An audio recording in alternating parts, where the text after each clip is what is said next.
അസ്സലാമു അലൈക്കും വറഹ്മത്തുള്ളാഹി. അൽഹംദുലില്ലാഹ് വസ്സലാത്തു വസ്സലാമു അലാ റസൂലില്ലാഹി വഅലാ ആലിഹിൽ ഫായിസിന ബിറിദല്ലാഹ്. അമ്മാ ബഅദ്. ഏറ്റവും സ്നേഹം നിറഞ്ഞ, ബഹുമാനം നിറഞ്ഞ IPF-ന്റെ മലപ്പുറം റീജിയൻ ചെയർമാൻ ബഹുമാനപ്പെട്ട മുസ്തഫ സാർ, നമ്മുടെ കൊണ്ടോട്ടി IPF ചാപ്റ്ററിന്റെ ചെയർമാൻ ബഹുമാനപ്പെട്ട അബു സലി സാർ, അതുപോലെ ഇന്നത്തെ നമ്മുടെ വിശിഷ്ട വ്യക്തികളായ, ഇന്ന് നമുക്ക് ക്ലാസ്സിൽ എടുത്തു സംസാരിക്കുന്ന ബഹുമാനപ്പെട്ട റഹീമുദ്ദീൻ സാർ, എൻ്റെ പ്രിയ സുഹൃത്തും നമ്മുടെ ഇന്നത്തെ ഗസ്റ്റ് കൂടിയായ ബഹുമാനപ്പെട്ട സാദിഖ് സാർ, മറ്റു ശ്രോതാക്കളെ, നമുക്കറിയാം ഇന്ന് December 3 international day of persons with disabilities ആയി ആചരിക്കപ്പെടുന്ന ഒരു ദിവസമാണ്. അത് പറയുമ്പോൾ തന്നെ എനിക്ക് ഓർമ്മ വരുന്നത്, കുറച്ച് മുന്നേ മദീനയിൽ വെച്ച് നടന്നൊരു പ്രോഗ്രാം ആണെന്നാണ് എൻ്റെ ശരിയായ ഓർമ്മ. പേഴ്സൺസ് വിത്ത് ഡിസബിലിറ്റീസ് എന്ന് നമ്മൾ ഉപയോഗിക്കുന്നുണ്ടെങ്കിലും ആ ഒരു ഡിസബിലിറ്റീസ് എന്ന വാക്കിന് പകരം ഡിഫറൻ്റ്ലി ഏബിൾഡ് എന്നൊരു പദം ഉപയോഗിക്കണമെന്നാണ് അന്നത്തെ ക്ലാസ് എടുത്ത ഒരു സാർ അന്നത്തെ ക്ലാസ്സിൽ സൂചിപ്പിച്ചത്. അദ്ദേഹം അത് പറയാനുള്ള കാരണം തന്നെ, നമുക്ക് പ്രത്യക്ഷത്തിൽ ഇത്തരം ആളുകളെ കാണുമ്പോൾ ഡിസേബിൾഡ് ആയി തോന്നുന്നുണ്ടെങ്കിലും അവർ ചില കാര്യങ്ങളിൽ നമ്മേക്കാൾ കഴിവുകൾ തെളിയിച്ച വ്യക്തികളാണ്.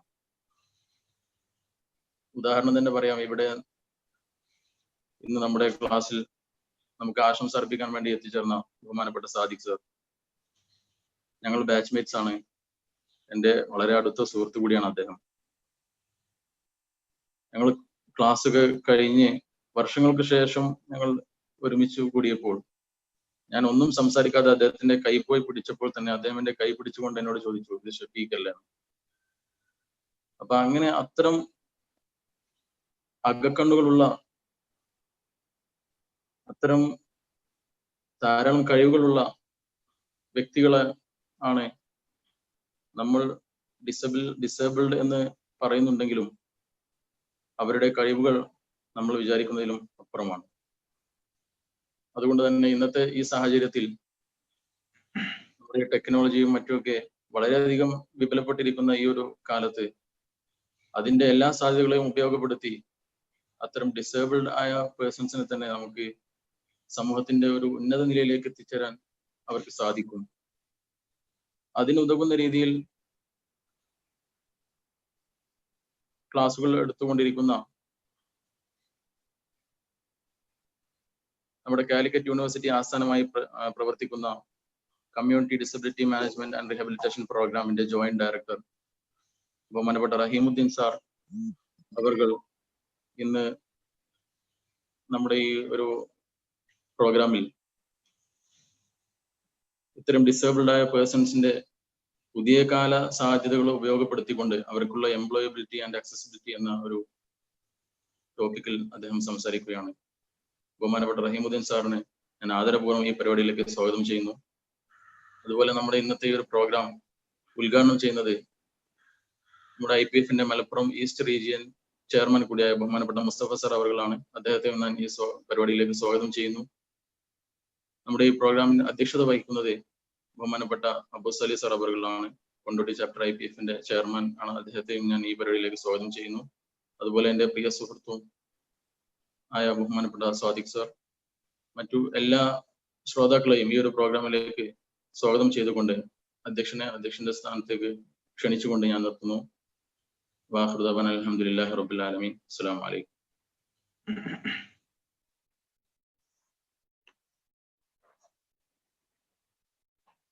അസ്സലാമു അലൈക്കും വറഹ്മത്തുള്ളാഹി വബറകാതുഹു. ഏറ്റവും പ്രിയപ്പെട്ട IPF-ന്റെ Malappuram region chairman doctor Mustafa sir, അതോടൊപ്പം ഈ പ്രോഗ്രാമിന്റെ ഇന്നത്തെ വിശിഷ്ട അതിഥി റഹീമുദ്ദീൻ സാർ, IPF കൊണ്ടോട്ടി ചാപ്റ്ററിന്റെ എക്സിക്യൂട്ടീവ് ഡയറക്ടർ ഡോക്ടർ ഷഫീഖ്, അതോടൊപ്പം ഇന്നത്തെ പ്രോഗ്രാമിൽ നമ്മോടൊപ്പമുള്ള മറ്റൊരു വിശിഷ്ട അതിഥി പ്രൊഫസർ സാദിഖ് സർ, IPF-ന്റെ കൊണ്ടോട്ടി ഘടകം മറ്റൊരു executive member Rahmathulla Siddiqui sir, മറ്റു വിശിഷ്ട അതിഥികളെ, ഈ പ്രോഗ്രാം വീക്ഷിക്കുന്ന സഹൃദയരെ, നേരത്തെ ഡോക്ടർ ഷഫീഖ് സാർ സൂചിപ്പിച്ച പോലെ ഇന്ന് international day of disabled persons December 3 എല്ലാ വർഷവും യുണൈറ്റഡ് നേഷൻസും അതോടൊപ്പം മറ്റു പ്രമുഖ സംഘടനകളും ഇതിനെ വിപുലമായി ആഘോഷിക്കാറുണ്ട്. ആ ഒരു അവസരത്തിലാണ് integrated professional forum Kondotty chapter December 3 international day of disabled പേഴ്സൺസുമായി ബന്ധപ്പെട്ട ഒരു ചെറിയ പ്രോഗ്രാമിനെ സമൂഹത്തിലേക്ക് കൊണ്ടുവരാൻ ആഗ്രഹിച്ചത്. ലോകത്ത് യുണൈറ്റഡ് നേഷൻസിന്റെ കണക്ക് പ്രകാരം 1 billion people are differently abled, അല്ലെങ്കിൽ ലോകത്തെ ടോട്ടൽ പോപ്പുലേഷന്റെ ഏകദേശം 15% ജനങ്ങൾ ഈ നേരത്തെ സൂചിപ്പിച്ച ഡിഫറെന്റ്ലി ആബിൾഡ് ആണ്. അതിൽ ആ കണക്കിൽ സൂചിപ്പിക്കുന്നുണ്ട് ലോകത്തെ ഈ ടോട്ടൽ പോപ്പുലേഷന്റെ 15% ആയിട്ടുള്ള ഇത് ഏറ്റവും അതിന്റെ ഓൾമോസ്റ്റ് 80% ജനങ്ങൾ ജീവിക്കുന്നത്, അല്ലെങ്കിൽ 80% ഡിസേബിൾഡ് ആയിട്ടുള്ള ജനങ്ങൾ ജീവിക്കുന്നത് ഡെവലപ്പിംഗ് നാഷൻസിലാണ്. അതിനർത്ഥം ലോകത്തെ ഡെവലപ്ഡ് നാഷൻസിൽ ഇത്തരത്തിലുള്ള ഡിസേബിൾഡ് പേഴ്സൺസിന്റെ നമ്പർ കുറവാണ്. മോർ ദാൻ 80% ഡിസേബിൾഡ് പീപ്പിളും ജീവിക്കുന്നത്, അല്ലെങ്കിൽ ഡിസേബിൾഡ് ആയിട്ടുള്ള ആൾക്കാർ എൻഗേജ് ചെയ്യുന്നത് ഡെവലപ്പിംഗ് നാഷൻസിലാണ്. സോ അതിൽ തന്നെ UN ഒരു വളരെ പ്രധാനപ്പെട്ട ആ ഒരു റിപ്പോർട്ടിൽ പറയുന്ന മറ്റു പ്രധാനപ്പെട്ട 4 കാര്യങ്ങളുണ്ട്. ലോകത്തെ ഡിസേബിൾഡ് പേഴ്സൺസിന് അഭിമുഖീകരിക്കുന്ന ഏറ്റവും പ്രധാനപ്പെട്ട 4 വിഷയങ്ങളെ സൂചിപ്പിച്ചുകൊണ്ട് UN പറയുന്നത്, ഒന്ന്, they are highly marginalized. Second, disabled people actually they are living in a very poor condition. And the third one, disabled people are, most of the people are unemployed. And the last one, these disabled people, when we come to these people, the mortality rate is very high in this community. അപ്പം ഈ ഒരു 4 പ്രധാനപ്പെട്ട അവരുമായി ബന്ധപ്പെട്ട ചലഞ്ചുകളെ UN മുന്നോട്ട് വെക്കുന്നുണ്ട്. ഇവിടെ integrated professional forum ഇതിൽ നിന്ന് മൂന്നാമത്തെ അവരെ ഏറ്റവും പ്രധാനപ്പെട്ട ചലഞ്ച് ആയിട്ടുള്ള അൺഎംപ്ലോയബിലിറ്റി അല്ലെങ്കിൽ എംപ്ലോയബിലിറ്റിയിലേക്ക് എങ്ങനെ അവർ കൊണ്ടുവരാൻ സാധിക്കും, അല്ലെങ്കിൽ അൺഎംപ്ലോയ്മെന്റ് എങ്ങനെ കുറച്ചു കൊണ്ടുവരാൻ സാധിക്കും എന്ന വിഷയവുമായി ബന്ധപ്പെട്ടുകൊണ്ട് ഒരു ചെറിയ അവയർനെസ് പ്രോഗ്രാം ആണ് ഇന്ന് കണ്ടക്ട് ചെയ്തിട്ടുള്ളത്. കാരണം നേരത്തെ ഡോക്ടർ സൂചിപ്പിച്ച പോലെ ഇവരെ ആക്ച്വലി നമ്മൾ ഡിസാബിലിറ്റി എന്ന് പറയുന്നുണ്ടെങ്കിലും, അല്ലെങ്കിൽ ഡിസാബിൾഡ് പേഴ്സൺ എന്ന് പറയുന്നുണ്ടെങ്കിലും, they are actually differently abled. Doctor Shafeeq സൂചിപ്പിച്ച പോലെ തന്നെ ദേ ആർ ഡിഫറെന്റ്ലി ആബിൾഡ്. എന്നാൽ അത് സമൂഹം എത്രത്തോളം അവർ ആ രീതിയിൽ ആക്സെപ്റ്റ് ചെയ്യുന്നു എന്നുള്ളതാണ് ഏറ്റവും പ്രധാനപ്പെട്ട കാര്യം. പലപ്പോഴും നേരത്തെ സൂചിപ്പിച്ച പോലെ, അല്ലെങ്കിൽ UN സൂചിപ്പിച്ച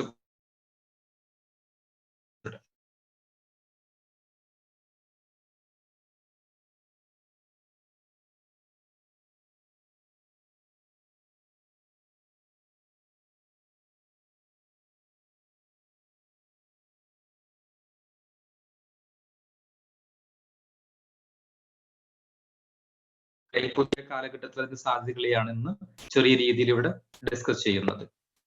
ഇൻഷാ അല്ലാഹ് ഈ പ്രോഗ്രാമിൽ ഞാൻ അധികം സമയം കളയുന്നില്ല. ഈ പ്രോഗ്രാമിലേക്ക് ഇന്നത്തെ ഈ പ്രോഗ്രാം ഉദ്ഘാടനം ചെയ്യാൻ ഇവിടെ എത്തിയിട്ടുള്ള നമ്മുടെ വിശിഷ്ട അതിഥിയും അതോടൊപ്പം കൊണ്ടോട്ടി മലപ്പുറം IPF ചാപ്റ്ററിന്റെ ചെയർമാനുമായിട്ടുള്ള ഡോക്ടർ മുസ്തഫ സാറെ ഈ പ്രോഗ്രാമിന്റെ ഉദ്ഘാടനത്തിന് വേണ്ടി ആദരപൂർവ്വം ക്ഷണിക്കുന്നു. Welcome sir.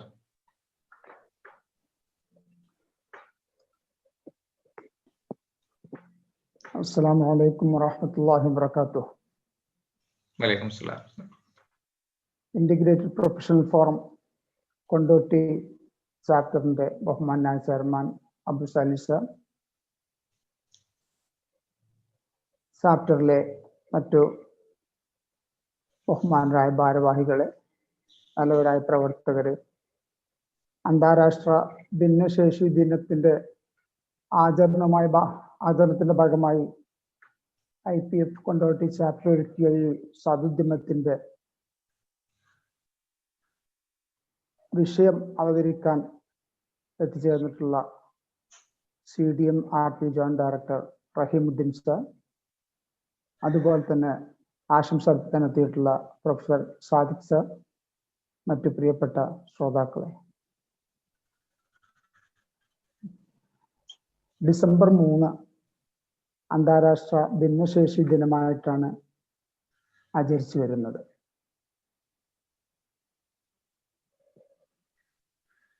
ഈ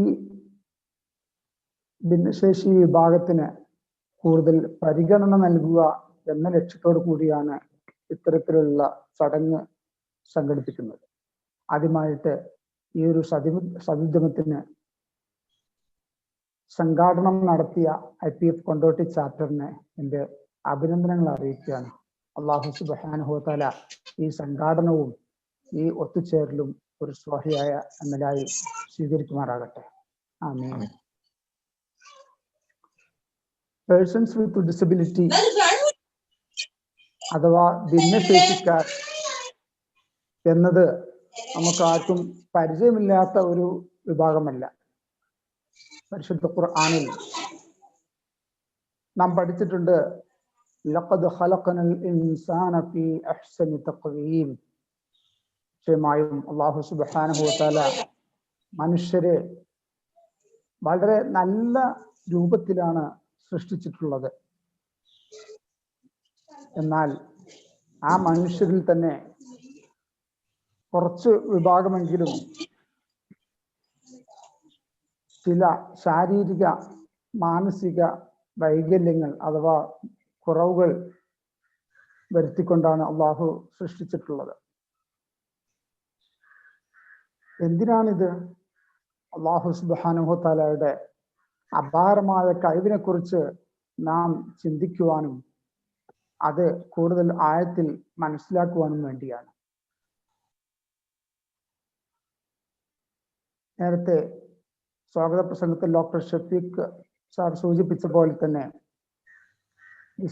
disabled persons, they are not actually disabled but they are differently abled. നമുക്കറിയാം, നമ്മൾ കാണുന്ന ധാരാളം ഇത്തരത്തിലുള്ള വൈകല്യങ്ങളുള്ള നമ്മുടെയൊക്കെ സുഹൃത്തുക്കള്, അവർക്ക് ഒന്നല്ലെങ്കിൽ മറ്റൊരു മേഖലകളിൽ, ഒരു മേഖലയില്ലെങ്കിൽ മറ്റൊരു മേഖലയിൽ വളരെയധികം കഴിവ് തെളിയിച്ചിട്ടുള്ളവരാണ്. ഇന്ന് നമുക്കറിയാം, നമ്മുടെ പൊതു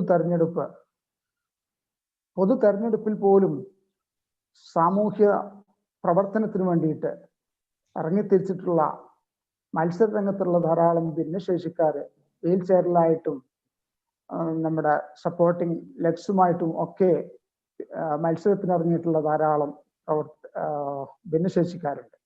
അപ്പൊ അവർക്കൊക്കെ എന്തെങ്കിലും ഒരു പരിമിതി ഉണ്ടെങ്കിൽ അതിനെ തരണം ചെയ്തുകൊണ്ട് മറ്റൊരു മേഖലയിൽ അവരെല്ലാം കഴിവ് തെളിയിക്കുന്നവരാണ്.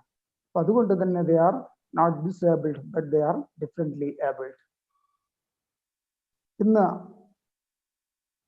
എന്തായാലും ഇത്തരത്തിലുള്ള ശാരീരിക മാനസിക വൈകല്യങ്ങളെ തൊട്ട് അല്ലാഹു സുബ്ഹാനഹു വ തആല നാം ഏവരെയും നമ്മോട് ബന്ധപ്പെട്ടവരെയും കാത്തുരക്ഷിക്കുമാറാകട്ടെ.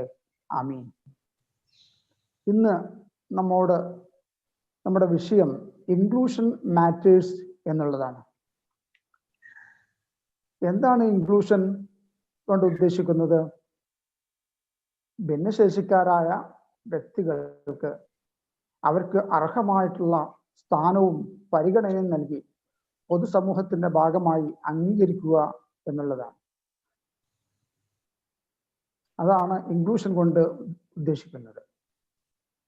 പരിശുദ്ധ ഇസ്ലാം ഭിന്നശേഷിക്കാരെ പ്രത്യേകം പരിഗണിക്കാൻ കൽപ്പിക്കുന്നുണ്ട്.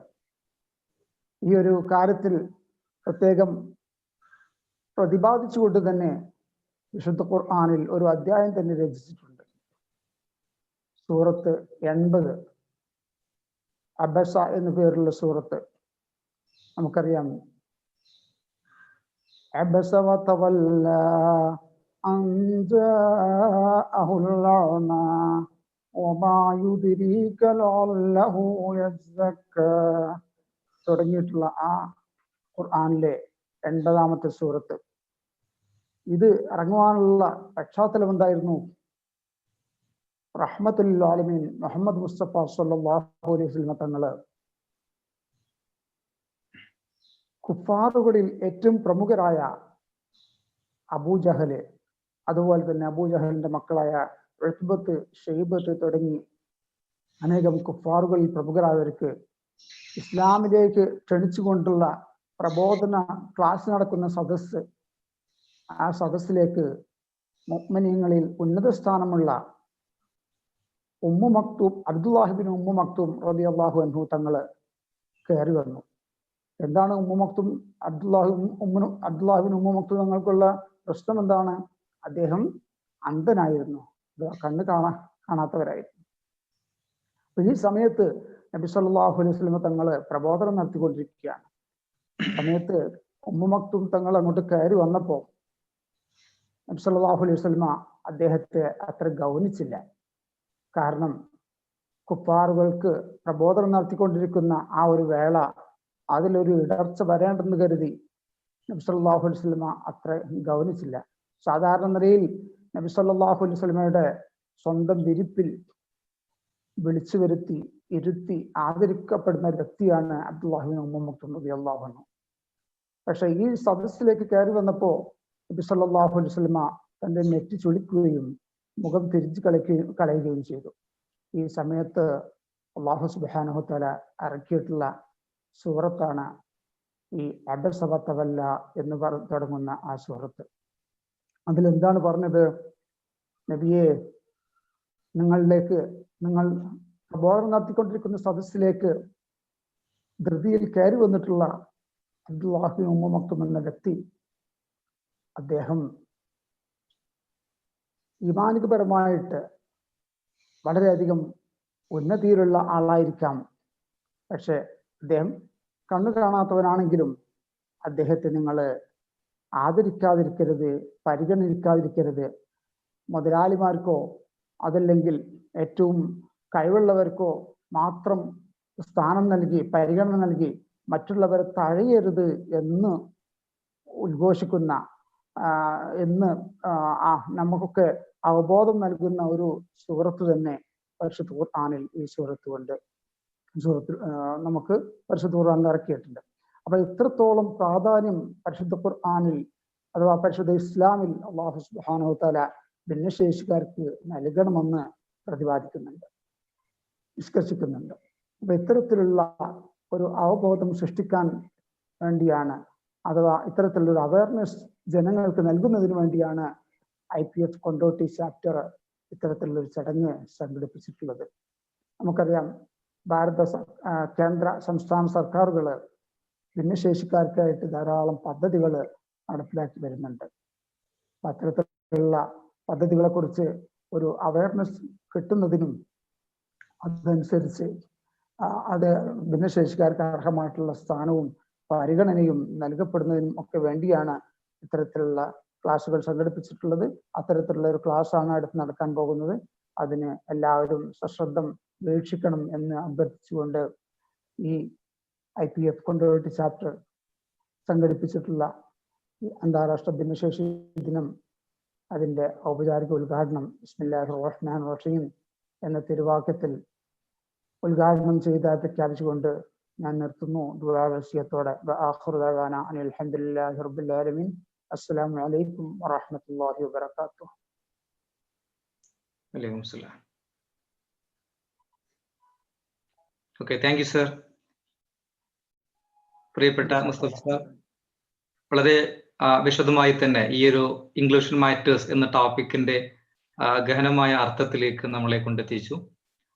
അതോടൊപ്പം ഈ ഒരു ഡിസാബിൾഡ് പേഴ്സൺസിന്റെ അല്ലെങ്കിൽ ഈ ഒരു കമ്മ്യൂണിറ്റി എത്രത്തോളം ഇസ്ലാമിക വീക്ഷണത്തിൽ അവരെ നാം സമൂഹത്തിനോട് ചേർത്ത് വെച്ചിട്ടുണ്ട് എന്നുള്ള ഒരു വളരെ വിലപ്പെട്ട സന്ദേശമാണ് അദ്ദേഹം നമുക്ക് നൽകിയത്. അദ്ദേഹത്തിന് എല്ലാവിധ നന്മയും സന്തോഷവും കൊണ്ടോട്ടി IPF പേരിൽ അറിയിക്കുന്നു. നേരത്തെ അദ്ദേഹം സൂചിപ്പിച്ച പോലെ കൊണ്ടോട്ടി IPF ചാപ്റ്ററിന്റെ ഈ ഒരു പ്രോഗ്രാമിന്റെ ടൈറ്റിൽ ഇൻക്ലൂഷൻ മാറ്റേഴ്സ് എന്ന് തന്നെയാണ്. ഇൻക്ലൂഷൻ, ഒരു ഇൻക്ലൂസീവ് ആയിട്ടുള്ള ഒരു അപ്രോച്ച് ഈ ഒരു വിഭാഗീയ കമ്മ്യൂണിറ്റിയെ സമൂഹത്തിനോട് ചേർത്ത് വെച്ചുകൊണ്ട് അല്ലെങ്കിൽ സമൂഹത്തിന്റെ ഭാഗമാക്കുക എന്നുള്ള ഒരു വലിയ ഉദ്ദേശത്തിന്റെ പിന്നിൽ തന്നെയാണ് കൊണ്ടോട്ടി IPF ഈ ഒരു പ്രോഗ്രാം മുന്നോട്ട് കൊണ്ടുപോകുന്നത്. തീർച്ചയായിട്ടും ഇതിന്റെ ഭാഗമായി തുടർ പ്രോഗ്രാമുകളും ഇൻഷാ അല്ലാഹ് കൊണ്ടോട്ടി IPF സമൂഹത്തിലേക്ക് കൊണ്ടുവരാൻ പ്രവർത്തിക്കുന്നതാണ്. അല്ലെങ്കിൽ അതിനുവേണ്ടി മറ്റു പ്രോഗ്രാമുകളും ഇൻഷാ അല്ലാഹ് പ്ലാൻ ചെയ്യുന്നതാണ്. അടുത്തതായി ഈ ഒരു പ്രോഗ്രാമിലേക്ക് എത്തിച്ചേർന്നിട്ടുള്ള വിശിഷ്ട അതിഥി പ്രൊഫസർ സാദിഖ് സാറെ കൊണ്ടോട്ടി IPF-ന് വേണ്ടി ഈ പ്രോഗ്രാമിലേക്ക് 2 വാക്ക് സംസാരിക്കാൻ, ഈ പ്രോഗ്രാമിന് വേണ്ടി സ്വാഗതം അരുളാൻ ആദരവോടെ ക്ഷണിക്കുന്നു. Welcome sir.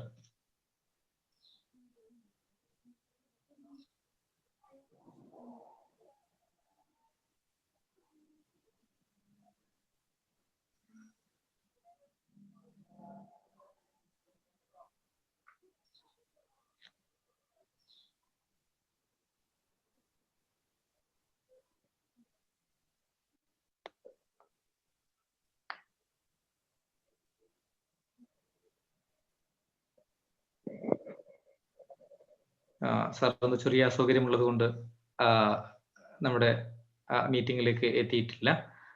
ഇൻഷാ അല്ലാഹ് ഈ ഇനാഗുറൽ പ്രോഗ്രാമിലേക്ക് സ്വാഗതം അരുളാൻ വേണ്ടി കൊണ്ടോട്ടി IPF-ന്റെ എക്സിക്യൂട്ടീവ് മെമ്പർ ജംഷീർ സാറിനെ ആദരപൂർവ്വം ക്ഷണിക്കുന്നു.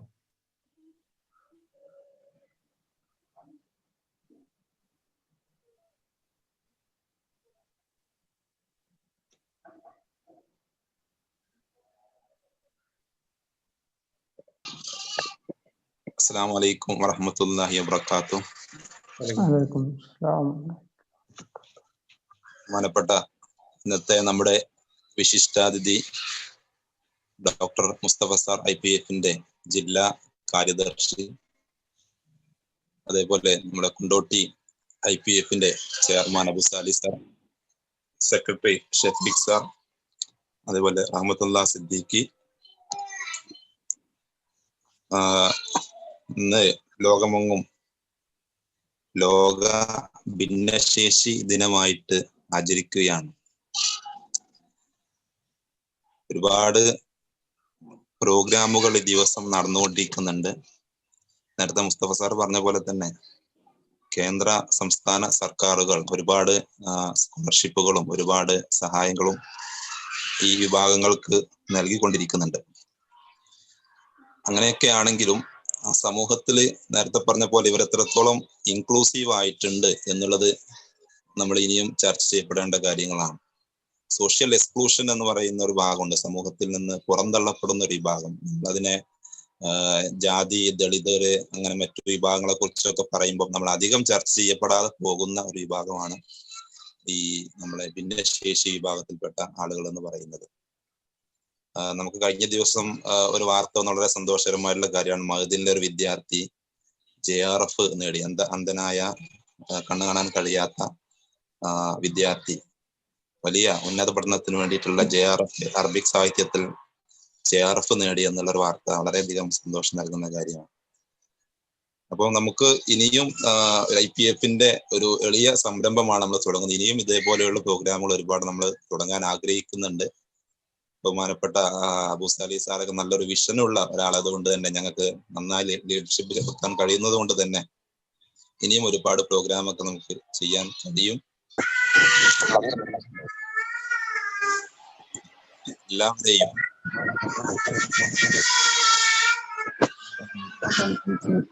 സാറ് പോലെ പരിപാടിയുടെ അധ്യക്ഷത സാനി സാറ്, അതുപോലെ ഷഫീഖ് സാറ്,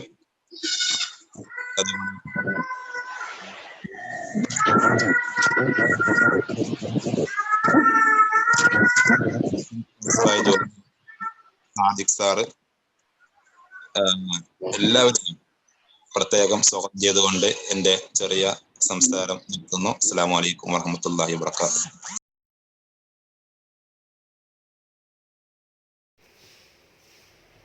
അടുത്തതായി നമ്മുടെ ഈ പ്രോഗ്രാമിൻ്റെ ഇന്നത്തെ വിശിഷ്ട അതിഥി റഹീമുദ്ദീൻ സാറിനെ ആദരപൂർവ്വം സ്വാഗതം ചെയ്യുന്നു. അദ്ദേഹം കേരള സോഷ്യൽ ജസ്റ്റിസ് ഡിപ്പാർട്ട്മെൻറ്റിൻ്റെ കീഴിൽ കാലിക്കറ്റ് യൂണിവേഴ്സിറ്റി കേന്ദ്രമായി പ്രവർത്തിക്കുന്ന CDMRP പ്രോജക്റ്റിൻ്റെ ജോയിൻറ്റ് ഡയറക്ടർ കൂടിയാണ്. അദ്ദേഹം ഇന്നത്തെ സെഷനിൽ employability and accessibility for disabled persons എന്നുള്ള വിഷയവുമായി ബന്ധപ്പെട്ടുകൊണ്ടാണ് സംസാരിക്കുന്നത്. അദ്ദേഹത്തെ കൊണ്ടോട്ടി IPF-ന് വേണ്ടി ആദരപൂർവ്വം സ്വാഗതം ചെയ്യുന്നു.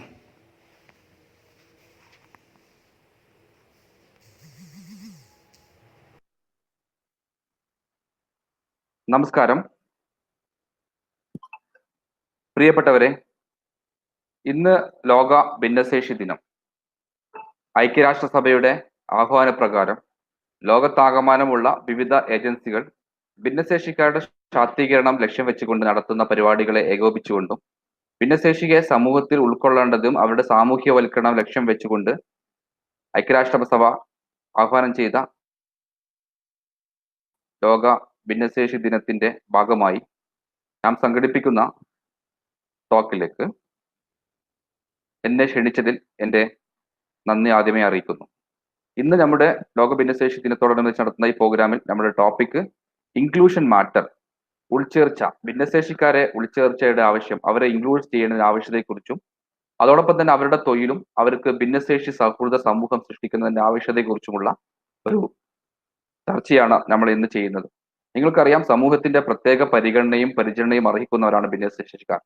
തങ്ങളുടെ പരിമിതികളെ കൊണ്ടും തങ്ങൾക്കുണ്ടാവുന്ന വൈകല്യങ്ങളെ കൊണ്ടും സമൂഹത്തിൽ പൂർണ്ണ പങ്കാളിത്തവും അതോടൊപ്പം തന്നെ സമൂഹത്തിൽ അവർക്ക് ലഭ്യമാവുന്ന എല്ലാ വിഭവങ്ങളും കാര്യമായി ഉപയോഗിക്കാൻ പറ്റാത്ത ഭിന്നശേഷിക്കാരുടെ സമഗ്ര ഉന്നമനം ഉറപ്പുവരുത്തണമെന്നുണ്ടെങ്കിൽ സമൂഹത്തിന്റെ വിവിധ കോണുകളിൽ നിന്നുള്ള വിദ്യാഭ്യാസ വകുപ്പിന്റെയും വിദ്യാഭ്യാസം, ആരോഗ്യം, അതോടൊപ്പം തന്നെ സാമൂഹ്യ സുരക്ഷ മേഖലയിലുള്ള വ്യത്യസ്ത ഏജൻസികളുടെ ഏകോപിതമായ ഇടപെടൽ ആവശ്യമുണ്ട്. ഭിന്നശേഷി ശാക്തീകരണം എന്ന് പറയുമ്പോൾ അത് വ്യത്യസ്ത മേഖലകളെ പ്രദാനം ചെയ്യുന്ന മേഖലയാണ്. നമ്മൾ ഇന്ന് ഡിസ്കസ് ചെയ്യാൻ പോകുന്ന പ്രധാനപ്പെട്ട ഉദ്ദേശം ഭിന്നശേഷിക്കാരെ ഉൾച്ചേർച്ച കൊണ്ട് അവരെ ഇൻക്ലൂസീവായിട്ട് സമൂഹത്ത് ഉണ്ടാക്കുക എന്നുള്ളതും മാനസികവും സാമൂഹികവും ശാസ്ത്രീയവുമായി അവരെയും നമ്മുടെ ജീവിതത്തിലേക്ക് നമ്മുടെ സമൂഹത്തിൽ ഉൾച്ചേർത്തുകൊണ്ട് സമൂഹത്തിന്റെ മുൻധാരയിലേക്ക് അവരെ കൊണ്ടുവരണമെന്നുണ്ടെങ്കിൽ അവർക്ക് ആവശ്യമായ തൊഴിലും മാന്യമായി തങ്ങളുടെ പരിമിതിക്കനുസരിച്ചും തങ്ങളുടെ കഴിവിനനുസരിച്ചും സാഹചര്യത്തിനനുസരിച്ചുള്ള ഒരു തൊഴിൽ സംവിധാനം അവർക്ക് ഒരുക്കി കൊടുക്കുക എന്നുള്ളതും അതോടൊപ്പം തന്നെ അക്സസബിലിറ്റി, ഭിന്നശേഷി മേഖലയിൽ നമ്മൾ ഒരുപാട് കേൾക്കുന്ന വാക്കാണ് അക്സസബിൾ. അതായത് നമ്മുടെ സാമൂഹ്യ ഇടങ്ങളും പൊതു ഇടങ്ങളും നമ്മുടെ എല്ലാ ഇടങ്ങളും അവർക്കും കൂടി അക്സസബിൾ ആക്കുക. തങ്ങളുടെ വൈകല്യത്തിന്റെ പരിമിതികളെ കൊണ്ട് തന്നെ പല ഇടങ്ങളിൽ നിന്നും അവരെ മാർജിനൈസ് ചെയ്യപ്പെടാറുണ്ട്, അവരെ മാറ്റി നിർത്തപ്പെടാറുണ്ട്. അതുകൊണ്ട് തന്നെ നമ്മുടെ എല്ലാ ഇടങ്ങളിലും അവർക്കും തടസ്സരഹിതമായി അവർക്ക് എത്തിപ്പെടാൻ വേണ്ടി പറ്റി. അത് സ്ട്രക്ചറൽ അക്സസിബിലിറ്റി മാത്രമല്ല, ടെക്നോളജിക്കൽ അക്സസിബിലിറ്റി ആവാം, സോഷ്യൽ അക്സസിബിലിറ്റി ആകാം, അതിനെക്കാട്ടിലും കൂടുതൽ ഇന്റലക്ച്വൽ ആറ്റിറ്റ്യൂഡൽ, അത് നമ്മളെ മനോഭാവത്തിലുള്ള അക്സസിബിലിറ്റിയും കൂടിയാവാം. ഈ രണ്ട് സുപ്രധാനപ്പെട്ട ടോപ്പിക്കിൽ നിന്നുകൊണ്ടാണ് നമ്മളുടെ ഇന്നത്തെ ചർച്ച നമ്മൾ മുന്നോട്ട് കൊണ്ടുപോകുന്നത്. രണ്ട് ഭാഗങ്ങളായിട്ടാണ് നമ്മൾ ഇന്നത്തെ ചർച്ച ക്രമീകരിച്ചിരിക്കുന്നത്. ഒന്നാമത്തെ ഭാഗം ഭിന്നശേഷിക്കാരുടെ ജീവിതം. കാരണം ഭിന്നശേഷിയെക്കുറിച്ച് കൃത്യമായ ഒരു ശാസ്ത്രീയമായ ഇടപെടൽ നമുക്ക് ആവശ്യമുണ്ടെങ്കിൽ ഭിന്നശേഷിക്കാർ അനുഭവിക്കുന്ന പ്രയാസങ്ങളെക്കുറിച്ചും അവരുടെ ബുദ്ധിമുട്ടുകളെക്കുറിച്ചും അവർക്ക് ആവശ്യമായ കർമ്മ പദ്ധതികൾ ആവിഷ്കരിക്കണമെന്നുണ്ടെങ്കിൽ കൃത്യമായിട്ട് ധാരണ നമുക്ക് വേണം.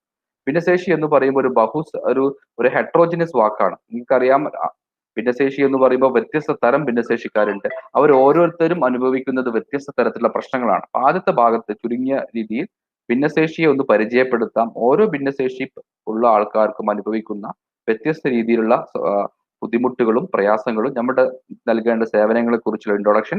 അത് കഴിഞ്ഞ ശേഷം അവർക്ക് തൊഴിൽ മേഖലയിൽ പ്രത്യേകിച്ച് ബുദ്ധിവികാസ വൈകല്യമുള്ള ഇന്റലക്ച്വൽ ഡിസേബിൾ ആയ കുട്ടികളുടെ തൊഴിൽ പരിശീലനവുമായി ബന്ധപ്പെട്ട കാര്യങ്ങൾ ഡിസ്കസ് ചെയ്യാൻ ഉദ്ദേശിക്കുന്നു. ആദ്യമായി ബന്ധപ്പെട്ട് നിങ്ങൾക്കറിയാം, 2015 കേരള സോഷ്യൽ സെക്യൂരിറ്റി മിഷന്റെ സർവേ പ്രകാരം കേരളത്തിലെ 2.32%, ഏകദേശം 2.25% പേർ ഭിന്നശേഷിക്കാരാണ്. ഇത് സൂചിപ്പിക്കുന്നത് ഒരു 100 പേരെ എടുക്കുകയാണെങ്കിൽ 2 പോയിന്റ്, അപ്പൊ ഒരു പഞ്ചായത്തിൽ തന്നെ ഏകദേശം 1000-ഓളം ഭിന്നശേഷിക്കാരുണ്ട്. അത് വ്യത്യസ്ത തരം ഭിന്നശേഷിക്കാരാണ്. ഇത് ഗവൺമെന്റിന്റെ കണക്കുകളാണ്. ഈ കണക്ക് 2015-ലാണ്. 5 വർഷം വീണ്ടും 5-6 വർഷം പിന്നിട്ടു അതിന്റെ തോത് കൂടാൻ വേണ്ടി പോകുന്നു. ഈ കണക്ക് പ്രകാരം കേരളത്തിൽ ആകമാനം 7,93,939 ഉണ്ട്. എന്തുകൊണ്ടാണ് ഞാൻ ഈ കണക്കുകൾ നിങ്ങളുടെ മുന്നിൽ പ്രസന്റ് ചെയ്യാൻ താല്പര്യം എന്ന് വെച്ച് കഴിഞ്ഞാൽ, ഇത് നമ്മൾ ഇടപെടേണ്ട, നമ്മളുടെ പരിഗണനയും നമ്മുടെ ഇടപെടലും ആവശ്യപ്പെടുന്ന ഏകദേശം 8 ലക്ഷത്തോളം ഭിന്നശേഷിക്കാർ നമ്മളെ കാത്തിരിക്കുന്നു. അപ്പൊ അതോടൊപ്പം തന്നെ ജില്ലാടിസ്ഥാനത്തിൽ കണക്കെടുക്കുകയാണെങ്കിൽ നിങ്ങൾക്ക് കാണാൻ പറ്റും, മലബാർ ജില്ലകളായിട്ടുള്ള മലബാറിലെ മലപ്പുറത്താണ് ഏറ്റവും കൂടുതൽ ഭിന്നശേഷി. ഏകദേശം 1 ലക്ഷത്തോളം അടുക്കുന്ന 96,447 പേര് മലപ്പുറത്തുണ്ട്. ഇത് സൂചിപ്പിക്കുന്നത് വെച്ചാൽ നമ്മുടെ ഇടപെടൽ ശതമാനക്കണക്കിൽ കുറവാണെങ്കിലും നമ്മുടെ ഇടപെടൽ ആവശ്യമുള്ള വലിയൊരു ഗ്രൂപ്പ് നമ്മളെയും കാത്ത് നമ്മുടെ ചുറ്റുപാട് നിൽക്കുന്നു എന്നുള്ളതാണ് ഈ കണക്കുകൾ സൂചിപ്പിക്കുന്നത്. ഈ ഭിന്നശേഷി മേഖലയിൽ നമ്മൾ ഇടപെടുമ്പോൾ ഞാൻ നേരത്തെ പറഞ്ഞു, അവരുടെ ആവശ്യങ്ങൾ അവരെ ശാക്തീകരിക്കുക എന്നുള്ളത് ഒരു മൾട്ടി ഡയമെൻഷണൽ നീഡാണ്. കാരണം ഭിന്നശേഷിക്കാർക്ക് വ്യത്യസ്ത തരമായ ആവശ്യങ്ങളുണ്ട്. അവർ ആരോഗ്യപരമായ ആവശ്യം, ഹെൽത്ത്, മെഡിക്കൽ ആവശ്യം. കാരണം എല്ലാം ഭിന്നശേഷി എന്നുള്ളത് ഒരു ഇൽനെസ് ഡിസോർഡറുമായി ചേർത്ത് വായിക്കേണ്ടതാണ്. പല ഡിസോർഡേഴ്സിന്റെയും പല ഇൽനെസിന്റെയും ഭാഗമായി ഉണ്ടാകുന്ന അവസ്ഥയാണ് ഭിന്നശേഷി എന്നിരിക്കെ അവരുടെ ആരോഗ്യപരമായ ജനിച്ചത് മുതൽ അവരുടെ ജീവിതകാലം മൊത്തം വ്യത്യസ്തപരമായുള്ള ആരോഗ്യപരമായുള്ള ആവശ്യം ഉണ്ടാവും. ഇത് നേടേണ്ടതുണ്ട്. രണ്ടാമത് അവരുടെ ശാക്തീകരണം ഉറപ്പുവരുത്തണമെങ്കിൽ അവരുടെ വിദ്യാഭ്യാസം. കാരണം നിങ്ങൾക്കറിയാം, വിദ്യാഭ്യാസത്തിന്റെ ആവശ്യമായിട്ടുള്ള പരിമിതികൾ കൊണ്ട് തന്നെ ഒരു ഇൻക്ലൂസീവ് എഡ്യൂക്കേഷൻ സെറ്റപ്പും അല്ലെങ്കിൽ സ്പെഷ്യൽ സ്കൂൾ സെറ്റപ്പും ഒക്കെ വേണമെന്നുണ്ടെങ്കിൽ അവരുടെ പരിമിതിക്കനുസരിച്ച് അവരുടെ കഴിവിനനുസരിച്ചുള്ള പഠന ബോധന പ്രക്രിയ നമ്മൾ കുടുംബത്തിന്റെ ബാധ്യതക്ക് അപ്പുറത്ത് അതൊരു സമൂഹത്തിന്റെ ബാധ്യതയാണെന്നുകൊണ്ട് ക്ഷേമ ഒരു വെൽഫെയർ സ്റ്റേറ്റ് ആയിട്ട് വർക്ക് ചെയ്യേണ്ടതാണ്. മറ്റൊന്ന് വികസന പ്രശ്നങ്ങൾ. കാരണം നമ്മുടെ ഡെവലപ്മെന്റിൽ ഇൻക്ലൂഷൻ, ഒരു ഇൻക്ലൂസീവ് ഡെവലപ്മെന്റൽ അപ്രോച്ച് എന്നുള്ളത് നമ്മളെ ഐക്യരാഷ്ട്രസഭ തന്നെ പറയുന്നുണ്ട്. പ്രധാനമായും നമ്മളെ വികസന പ്രവർത്തനങ്ങൾ ആവിഷ്കരിക്കുമ്പോൾ ഭിന്നശേഷിക്കാരെങ്കിലും ഉൾപ്പെടുത്തിക്കൊണ്ട് അവരുടെ പ്രത്യേക ആവശ്യങ്ങളും ഉൾപ്പെടുത്തിക്കണം. അപ്പൊ ഓൾ ടുഗദർ ഞാൻ പറയാൻ ഉദ്ദേശിച്ചത്, ഭിന്നശേഷിക്കാരുടെ വികസനം അല്ലെങ്കിൽ അവരുടെ ഇൻക്ലൂഷൻ എന്ന് പറയുമ്പോൾ അവരുടെ ആരോഗ്യം, അവരുടെ വിദ്യാഭ്യാസം, അവരുടെ സാമൂഹ്യ ജീവിതം, അവരുടെ ഓവറോൾ ഡെവലപ്മെന്റ്, ഈ 4 തലങ്ങളിൽ നിന്നുകൊണ്ടായിരിക്കണം നമ്മൾ ഈ വിഷയത്തെ അഭിമുഖീകരിക്കേണ്ടത്. മറ്റൊന്ന്, ഭിന്നശേഷിക്കാരുടെ ഇൻക്ലൂഷൻ എന്ന് പറയുമ്പോൾ ഭിന്നശേഷി എന്നുള്ള ഞാൻ നേരത്തെ പറഞ്ഞ ഒരു ഹെട്രോജിനസ് കൺസെപ്റ്റ് ആണെങ്കിലും ഈ ഓരോ പ്രായത്തിലുള്ള ഭിന്നശേഷി, അത് ലൈഫ് സ്പാൻ അപ്രോച്ച്, പുതിയ കൺസെപ്റ്റ് പറയുന്നത് അത് ലൈഫ് സ്പാൻ അപ്രോച്ചിലൂടെ ഒരു ജീവിതചക്രത്തിലുള്ള ഒരു തുടർച്ചയായുള്ള പ്രക്രിയയിലൂടെ ആയിരിക്കണം നമ്മൾ അവരെ കാണേണ്ടത്. ഏറ്റവും പ്രധാനമായി നമ്മൾ മനസ്സിലാക്കേണ്ടത്, ഓരോ പ്രായത്തിലുള്ള ഭിന്നശേഷിക്കാരന്റെ ആവശ്യവും അവരുടെ ബുദ്ധിമുട്ടുകളും വ്യത്യസ്തമായിരിക്കും. ജനിച്ചത് മുതൽ 2 വയസ്സ് വരെയുള്ള കുട്ടികൾക്ക് ഏർലി ഐഡന്റിഫിക്കേഷൻ ആണ് വേണമെന്നുണ്ടെങ്കിൽ 5 വയസ്സ് കഴിഞ്ഞ കുട്ടിക്ക് അവർക്ക് ഇൻക്ലൂസീവ് എഡ്യൂക്കേഷൻ ആയിരിക്കും. ഒരു അഡൾട്ട്ഹുഡിലേക്ക് കാണുന്ന ആൾക്ക് വൊക്കേഷണൽ ഹാബിറ്റേഷൻ ആയിരിക്കും. ഒരു ഓൾഡ് ഏജിലുള്ള ജെറിയാട്രിക് പോപ്പുലേഷൻ ആയിട്ടുള്ള ഡിസബിലിറ്റിക്കാർക്ക് വേണ്ടി വരിക അവരുടെ കെയറും പ്രൊട്ടക്ഷനും ആയിരിക്കും. അപ്പൊ ഓരോ ആൾക്കാരുടെയും പ്രായത്തിനനുസരിച്ചുള്ള ഭിന്നശേഷി ശാക്തീകരണ പദ്ധതിയും ഇൻക്ലൂസീവ് പോളിസിയും കൂടി നമ്മൾ തയ്യാറാക്കേണ്ടതുണ്ട്. രണ്ടാമത്തത്, ഓരോ ഭിന്നശേഷി എന്ന് പറയുന്നത് വ്യത്യസ്ത തരത്തിലുണ്ട്. ശരീരത്തിന്റെ ഏത് ഭാഗത്താണോ വൈകല്യം സംഭവിക്കുന്നത്, ഇമ്പയർമെന്റ് സംഭവിക്കുന്നത്, അതിനനുസരിച്ചുള്ള വൈകല്യം ഉണ്ടാവുക. ചലന വൈകല്യമുള്ള ആൾക്കാരുണ്ടാവും, മാനസിക വൈകല്യമുള്ള ആൾക്കാരുണ്ടാവും, ബുദ്ധിപരമായ വൈകല്യമുള്ള ആൾക്കാരുണ്ടാവും, കാഴ്ച വൈകല്യമുള്ള ആൾക്കാരുണ്ടാവും. ഇവിടെയൊക്കെ പ്രശ്നങ്ങൾ വ്യത്യസ്തമാണ്. അത് ഓരോന്നും വ്യത്യസ്തമായിട്ട് തന്നെ നമ്മൾ കാണാനും അതിനനുസരിച്ചുള്ള ഒരു അപ്രോച്ച് തന്നെ നമ്മൾ ചെയ്യേണ്ടിയിരിക്കുന്നു. അതിൽ ഏറ്റവും പ്രധാനപ്പെട്ടത് 2016 ഇറങ്ങിയ പേഴ്സൺ വിത്ത് ഡിസബിലിറ്റി ആക്ട്, ഭിന്നശേഷി ശാക്തീകരണ നിയമപ്രകാരം അറൌണ്ട് 22 ഭിന്നശേഷി ഉണ്ടായിരുന്നു. 1995 ഇറങ്ങിയ person with disability PWD act 7 തരം ഭിന്നശേഷിയാ പറഞ്ഞിട്ടുണ്ടെങ്കിൽ 2016 ഇറങ്ങിയ പേഴ്സൺ വിത്ത് ഭിന്നശേഷി ശാക്തീകരണ നിയമം 21 തരം ഭിന്നശേഷിയെ കുറിച്ച് പറയുന്നുണ്ട്. ഈ ഭിന്നശേഷിയെ പറയുമ്പോൾ ഇവരുടെയൊക്കെ ആവശ്യങ്ങളും ഇവർക്ക് ആവശ്യമായ ഇടപെടലും ഇൻക്ലൂസീവ് പോളിസിയും വ്യത്യസ്തമായിരിക്കണം. അതുകൊണ്ട് നമ്മൾ ഇടപെടേണ്ട മേഖല ഒരു വലിയൊരു സ്പെക്ട്രത്തിൽ തന്നെ നമ്മൾ കാണേണ്ടിയിരിക്കുന്നു. മറ്റൊന്ന്, ഞാൻ നേരത്തെ പറഞ്ഞ ഈ ഭിന്നശേഷിയിൽ 21 ഭിന്നശേഷിയിൽ പ്രധാനപ്പെട്ട 7 തരം ബെഞ്ച് മാർക്ക് ഡിസബിലിറ്റി എന്ന് പറഞ്ഞ 7 ഡിസബിലിറ്റി ഉണ്ട്. ആ 7 ഡിസബിലിറ്റിയെ കുറിച്ചുള്ള ചെറിയൊരു ഇൻട്രൊഡക്ഷൻ മാത്രം നിങ്ങളോട് ഈ സെക്ഷനിൽ ഞാൻ പറയുന്നു. ഏറ്റവും പ്രധാനപ്പെട്ടത്, ഏറ്റവും കൂടുതൽ നമ്പറായിട്ട് റിപ്പോർട്ട് ചെയ്യപ്പെടുന്ന വികലമാണ് ശാരീരിക വൈകല്യം, മോട്ടോർ ഇമ്പയർമെന്റ്. ഫിസിക്കലി ഹാൻഡിക്യാപ്ഡ് എന്ന് വിളിച്ചിരുന്ന PH കാറ്റഗറി വരുന്ന ഫിസിക്കലി ഹാൻഡിക്യാപ്ഡ്. ഈ ഫിസിക്കലി ഹാൻഡിക്യാപ്ഡ് എന്ന് പറഞ്ഞു കഴിഞ്ഞാൽ പ്രധാനമായും നമ്മുടെ ശരീരത്തിന്റെ ചലനവുമായി ബന്ധപ്പെട്ട കൈകൾക്കോ കാലുകൾക്കോ സംഭവിക്കുന്ന ഇമ്പയർമെന്റ് കൊണ്ട് അദ്ദേഹത്തിന്റെ ചലന പ്രക്രിയ, അതായത് മൂവ്മെന്റ് റെസ്ട്രിക്ഷൻ ആവുന്ന അവസ്ഥയാണ് വൈകല്യം. ഇത് പലപ്പോഴും അക്യൂട്ട് ഡിസബിലിറ്റി ആയിട്ടാണ് കൂട്ടാറ്. അക്യൂട്ട് ഡിസബിലിറ്റി എന്ന് പറഞ്ഞു കഴിഞ്ഞാൽ ജനിച്ച ശേഷം ഉണ്ടാവുന്ന അപകടങ്ങളെ കൊണ്ട് സംഭവിക്കുന്ന, ചിലപ്പോൾ കാല് പൂർണ്ണമായി നഷ്ടപ്പെടുന്നതാവാം, അല്ലെങ്കിൽ ഒരു ഭാഗം മാത്രം നഷ്ടപ്പെടുന്നതാവാം, കൈകൾ തളർന്നതാവാം. ഇതെല്ലാം ചലന വൈകല്യമായിട്ടാണ് കണക്ക് കൂട്ടുന്നുണ്ടാവുക. ഈ ചലന വൈകല്യം 2 തരത്തിലുണ്ട്. അതായത് ബൈ ബർത്ത് ഇന്നേറ്റ് ആയിട്ട് ഡിസബിലിറ്റി, ജനിക്കുമ്പോൾ തന്നെ ശരീരത്തിലെ ചില ഭാഗങ്ങൾ പൂർണ്ണമായി വളരുന്നില്ല, കൈകൾ വളരുന്നില്ല, കാലുകൾ വളരുന്നില്ല, ഈ അവസ്ഥ ഉണ്ടാവാം. അല്ലെങ്കിൽ അതാണ് നിങ്ങൾക്ക് ഒരു സ്ഥലത്ത് കാണാൻ പറ്റും ബോഡി ഡിസ്മോർഫിക് ആയ ഡിസബിലിറ്റി. മറ്റൊന്ന് സെറിബ്രൽ പാൾസി, ജനനാൽ തന്നെ മസ്തിഷ്കത്തിൽ സംഭവിക്കുന്ന ശോഷണങ്ങളെ കൊണ്ട് കുട്ടികൾക്ക് കൈയും കാലും ഇളക്കാൻ പറ്റാത്ത അവസ്ഥയാണ് സെറിബ്രൽ പാൾസി എന്നുള്ള ജനന ബൈ ബർത്ത് ആയിട്ടുണ്ടാവുന്ന ഡെഫിസിറ്റ്. മറ്റൊന്നാണ് ബൈ അക്യൂർഡ് ഡിസബിലിറ്റി, ജനിച്ചതിന് ശേഷം ആർജിത വൈകല്യം എന്ന് വിളിക്കുന്ന പോലത്തെ അപകടങ്ങളെ കൊണ്ടോ അല്ലെങ്കിൽ മറ്റു ബുദ്ധിമുട്ടുകളെ കൊണ്ടോ ഉണ്ടാകുന്ന വൈകല്യങ്ങളാണ് ഈ ആർജിത വൈകല്യങ്ങൾ എന്ന് പറയുന്നത്. ഈ ആർജിത വൈകല്യങ്ങളുടെ ഒരു ബുദ്ധിമുട്ട് വെച്ചാൽ, കാരണം ജനിച്ച് നല്ല കാലകാലം ജീവിതം നല്ല രീതിയിൽ പോയ ശേഷം പിന്നെ ഉണ്ടാകുന്ന വൈകല്യങ്ങളുടെ ഏറ്റവും വലിയ ബുദ്ധിമുട്ട് വെച്ച് കഴിഞ്ഞാൽ, കാരണം അവർക്ക് കൃത്യമായിട്ട് ഒരു ജീവിതത്തെ ആസ്വദിക്കുകയും പിന്നെ അതിൽ അവിടെ നഷ്ടപ്പെടുന്ന ലോസ് ഒരുപാട് അനുഭവിക്കുന്നുണ്ട്. അപ്പം അതുമാത്രമല്ല, കേരളത്തിൽ റിപ്പോർട്ട് ചെയ്യുന്ന ശാരീരിക വൈകല്യങ്ങളിൽ ഏറ്റവും വലിയ ശതമാനം റോഡ് ട്രാഫിക് ആക്സിഡന്റ് കൊണ്ടാണ്. രണ്ടാമത് സ്ട്രോക്ക് മൂലം. ഇതുമൂലം ഉണ്ടാകുന്ന വൈകല്യങ്ങളുടെ ബുദ്ധിമുട്ടുകൾ നമ്മൾ അടുത്ത് ഡിസ്കസ് ചെയ്യുന്നു. പ്രധാനമായിട്ടും നമുക്ക് ഉണ്ടാവുക ഇത് 3 തരത്തിലാണ് ഉണ്ടാവുക. കഴുത്തിന് താഴെ പൂർണ്ണമായി തളരുന്ന അവസ്ഥയെ കോട്ടാപ്ലീജിയ എന്ന് വിളിക്കും. അതോടൊപ്പം തന്നെ അരക്ക് താഴെ താഴ്ന്ന പരാപ്ലീജിയ, ഒരു ഭാഗത്ത് മാത്രം ഹെമിപ്ലീജിയ. ഈ ശാരീരിക വൈകല്യം കൊണ്ട് അവരുടെ ജീവിതം ഒരു വീൽ ചെയറിലേക്ക് മാറ്റപ്പെടുന്ന അവസ്ഥയാണ് ഉണ്ടാവുന്നുണ്ടാവുക. അവരുടെ ജീവിതവും അവരുടെ ലോകത്തിന്റെ അവസാനവുമല്ല, വീൽ ചെയർ എവിടേക്ക് പോകുന്നു അവിടെ അവരുടെ ജീവിതത്തിന്റെ അവസാനത്തിലേക്ക് എത്തുന്ന ഒരു സാഹചര്യമാണ് പലപ്പോഴും ഉണ്ടാവാറ്. രണ്ടാമത്തെ ഒരു വൈകല്യമാണ് കാഴ്ച വൈകല്യം. ഈ കാഴ്ച വൈകല്യം എന്ന് പറയുമ്പോൾ പ്രധാനമായിട്ടും കണ്ണിന്റെ പ്രവർത്തനത്തെയോ അതുമായി ബന്ധപ്പെട്ട ഞരമ്പുകൾക്കോ സംഭവിക്കുന്ന ബുദ്ധിമുട്ടുകളാണ്. ഈ ബുദ്ധിമുട്ടുകളുടെ കേസുകൾ ഏറ്റവും ബുദ്ധിമുട്ട് പണ്ടത്തെ ബുദ്ധിമുട്ടിനെ അപേക്ഷിച്ച് ഇപ്പം ഒരുപാട് അസസബിൾ ഡിവൈസസുകളും ഉള്ളത് കൊണ്ട് തന്നെ, ആദ്യം ബ്രെയിൻ ലിപി ആയിരുന്നു, ഇപ്പം കമ്പ്യൂട്ടർ സോഫ്റ്റ്വെയർ ഉപയോഗിച്ചുള്ള ടെക്നോളജി ഉപയോഗിച്ചുള്ള ഒരുപാട് റീഡിംഗ് സോഫ്റ്റ്വെയർസുകളും ഓഡിയോ സോഫ്റ്റ്വെയർസുകളും ഇപ്പൊ അവൈലബിൾ ആണ്. അതോടൊപ്പം തന്നെ അസസിബിലിറ്റി എന്ന് പ്രത്യേകിച്ച് പറയുമ്പോൾ ഇവരുടെ മൂവ്മെന്റുമായി ബന്ധപ്പെട്ട, ഇവരുടെ മൊബിലിറ്റിയുമായി ബന്ധപ്പെട്ട ഒരുപാട് സെൻസേഴ്സ് ഉപയോഗിച്ചിട്ടുള്ള കെയിൻസുകൾ, പണ്ട് കെയിൻ സ്റ്റിക്കുകൾ ഉപയോഗിച്ചിട്ടാണ് ഇവർ നടന്നിരുന്നത്. ഇപ്പം അതിന് സെൻസേഴ്സുകളൊക്കെ ഉള്ള കെയിൻ സ്റ്റിക്കുകൾ അവൈലബിൾ ആണ്. ഈ നമ്മൾ പറയേണ്ടത്, ഇവർക്ക് അവരുടെ പ്രായത്തിനനുസരിച്ചുള്ള ഈ അസസബിൾ ഡിവൈസുകൾ കിട്ടുന്നുണ്ടോ, അവർക്ക് ടെക്നോളജി അസിസ്റ്റഡ് ആയിട്ടുള്ള ഓഡിയോളജി ബുക്ക്, കാലിക്കറ്റ് യൂണിവേഴ്സിറ്റിയുടെ ലൈബ്രറിയിലെ എല്ലാ ബുക്കുകളും തന്നെ കാഴ്ച വൈകല്യമുള്ള കുട്ടികൾക്ക് വേണ്ടി ഓഡിയോ ബുക്കുകളാക്കി മാറ്റിയിട്ടുണ്ട്. അപ്പൊ നമ്മുടെ സയൻസ് ബോർഡുകളെല്ലാം ഓഡിയോളജി ഇമ്പയർമെന്റ് ഉള്ള കാഴ്ച വൈകല്യമുള്ള കുട്ടികൾക്കും കൂടി അക്സസബിൾ ആക്കിയിട്ടുണ്ടോ എന്നും കൂടി നമ്മൾ ആലോചിക്കേണ്ടതുണ്ട്. മറ്റൊരു വൈകല്യമാണ് ശ്രവണ വൈകല്യം, കേൾവി വൈകല്യം. സംസാര വൈകല്യവും കേൾവി വൈകല്യവും ഒരുമിച്ച് വരുന്നു. കാരണം സംസാരമാണ് കേൾവി ശക്തി, സംസാര ഡെവലപ്മെന്റ്സിനെ പരസ്പരം കോംപ്ലിമെന്ററി വർക്ക് ചെയ്യുന്നത് കൊണ്ട് തന്നെ പലപ്പോഴും സംസാര വൈകല്യമുള്ളവർക്ക് കേൾവി വൈകല്യങ്ങളും കൂടി റിപ്പോർട്ട് ചെയ്യാറുണ്ട്. അതുകൊണ്ട് കേൾവി വൈകല്യങ്ങൾ വളരെ നേരത്തെ തന്നെ കണ്ടെത്താൻ വേണ്ടി പറ്റും. ഇപ്പോഴത്തെ പുതിയ ഗവൺമെന്റിന്റെ പ്രവർത്തനം പ്രകാരം നിയോനാറ്റൽ ഹിയറിംഗ് സ്ക്രീൻ, നവജാത ശിശുക്കളുടെ കേൾവി പരിശോധന, ജനിച്ച എല്ലാ കുട്ടികളെയും കേൾവി പരിശോധിക്കാനുള്ള സാഹചര്യം ഇന്ന് നമ്മുടെ എല്ലാ ഗവൺമെന്റ് ഹോസ്പിറ്റലുകളും പ്രൈവറ്റ് ഹോസ്പിറ്റലുകളും ഉണ്ട്.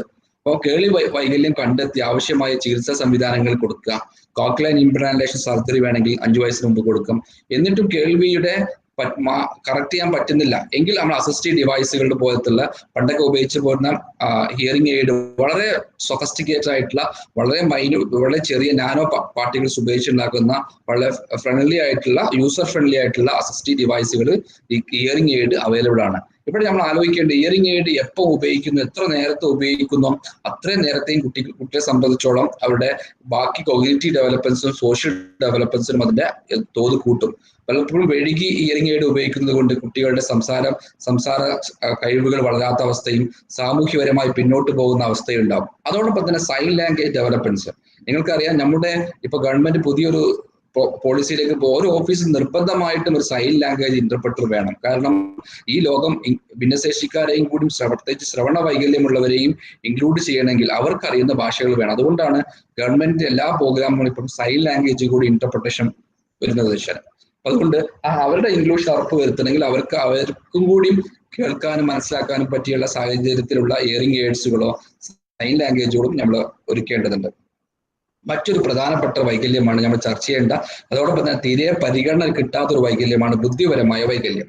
നിങ്ങൾക്കറിയാം, ശാരീരിക വൈകല്യം, ശ്രവണ വൈകല്യം, കാഴ്ച വൈകല്യങ്ങളൊക്കെ അവർക്ക് ഏത് മേഖലയിലാണോ ഏത് അവയവത്തിനാണോ വൈകല്യങ്ങളുള്ളത് ആ അവയവത്തിന്റെ വൈകല്യം മറികടക്കാൻ ആവശ്യമായിട്ടുള്ള സഹായ ഉപകരണങ്ങൾ നൽകുകയാണെങ്കിൽ അവർക്ക് മറ്റുള്ളവരെ ആശ്രയിക്കാതെ പരാശ്രയമില്ലാതെ ഒരു ഇൻഡിപെൻഡന്റ് ലൈഫ് ജീവിക്കാൻ വേണ്ടി പറ്റും. പക്ഷെ അതിലൊക്കെ ബുദ്ധിമുട്ട് അനുഭവിക്കുന്ന മറ്റൊരു ഗ്രൂപ്പാണ് ബുദ്ധിപരമായ വൈകല്യമുള്ള ഗ്രൂപ്പുകൾ.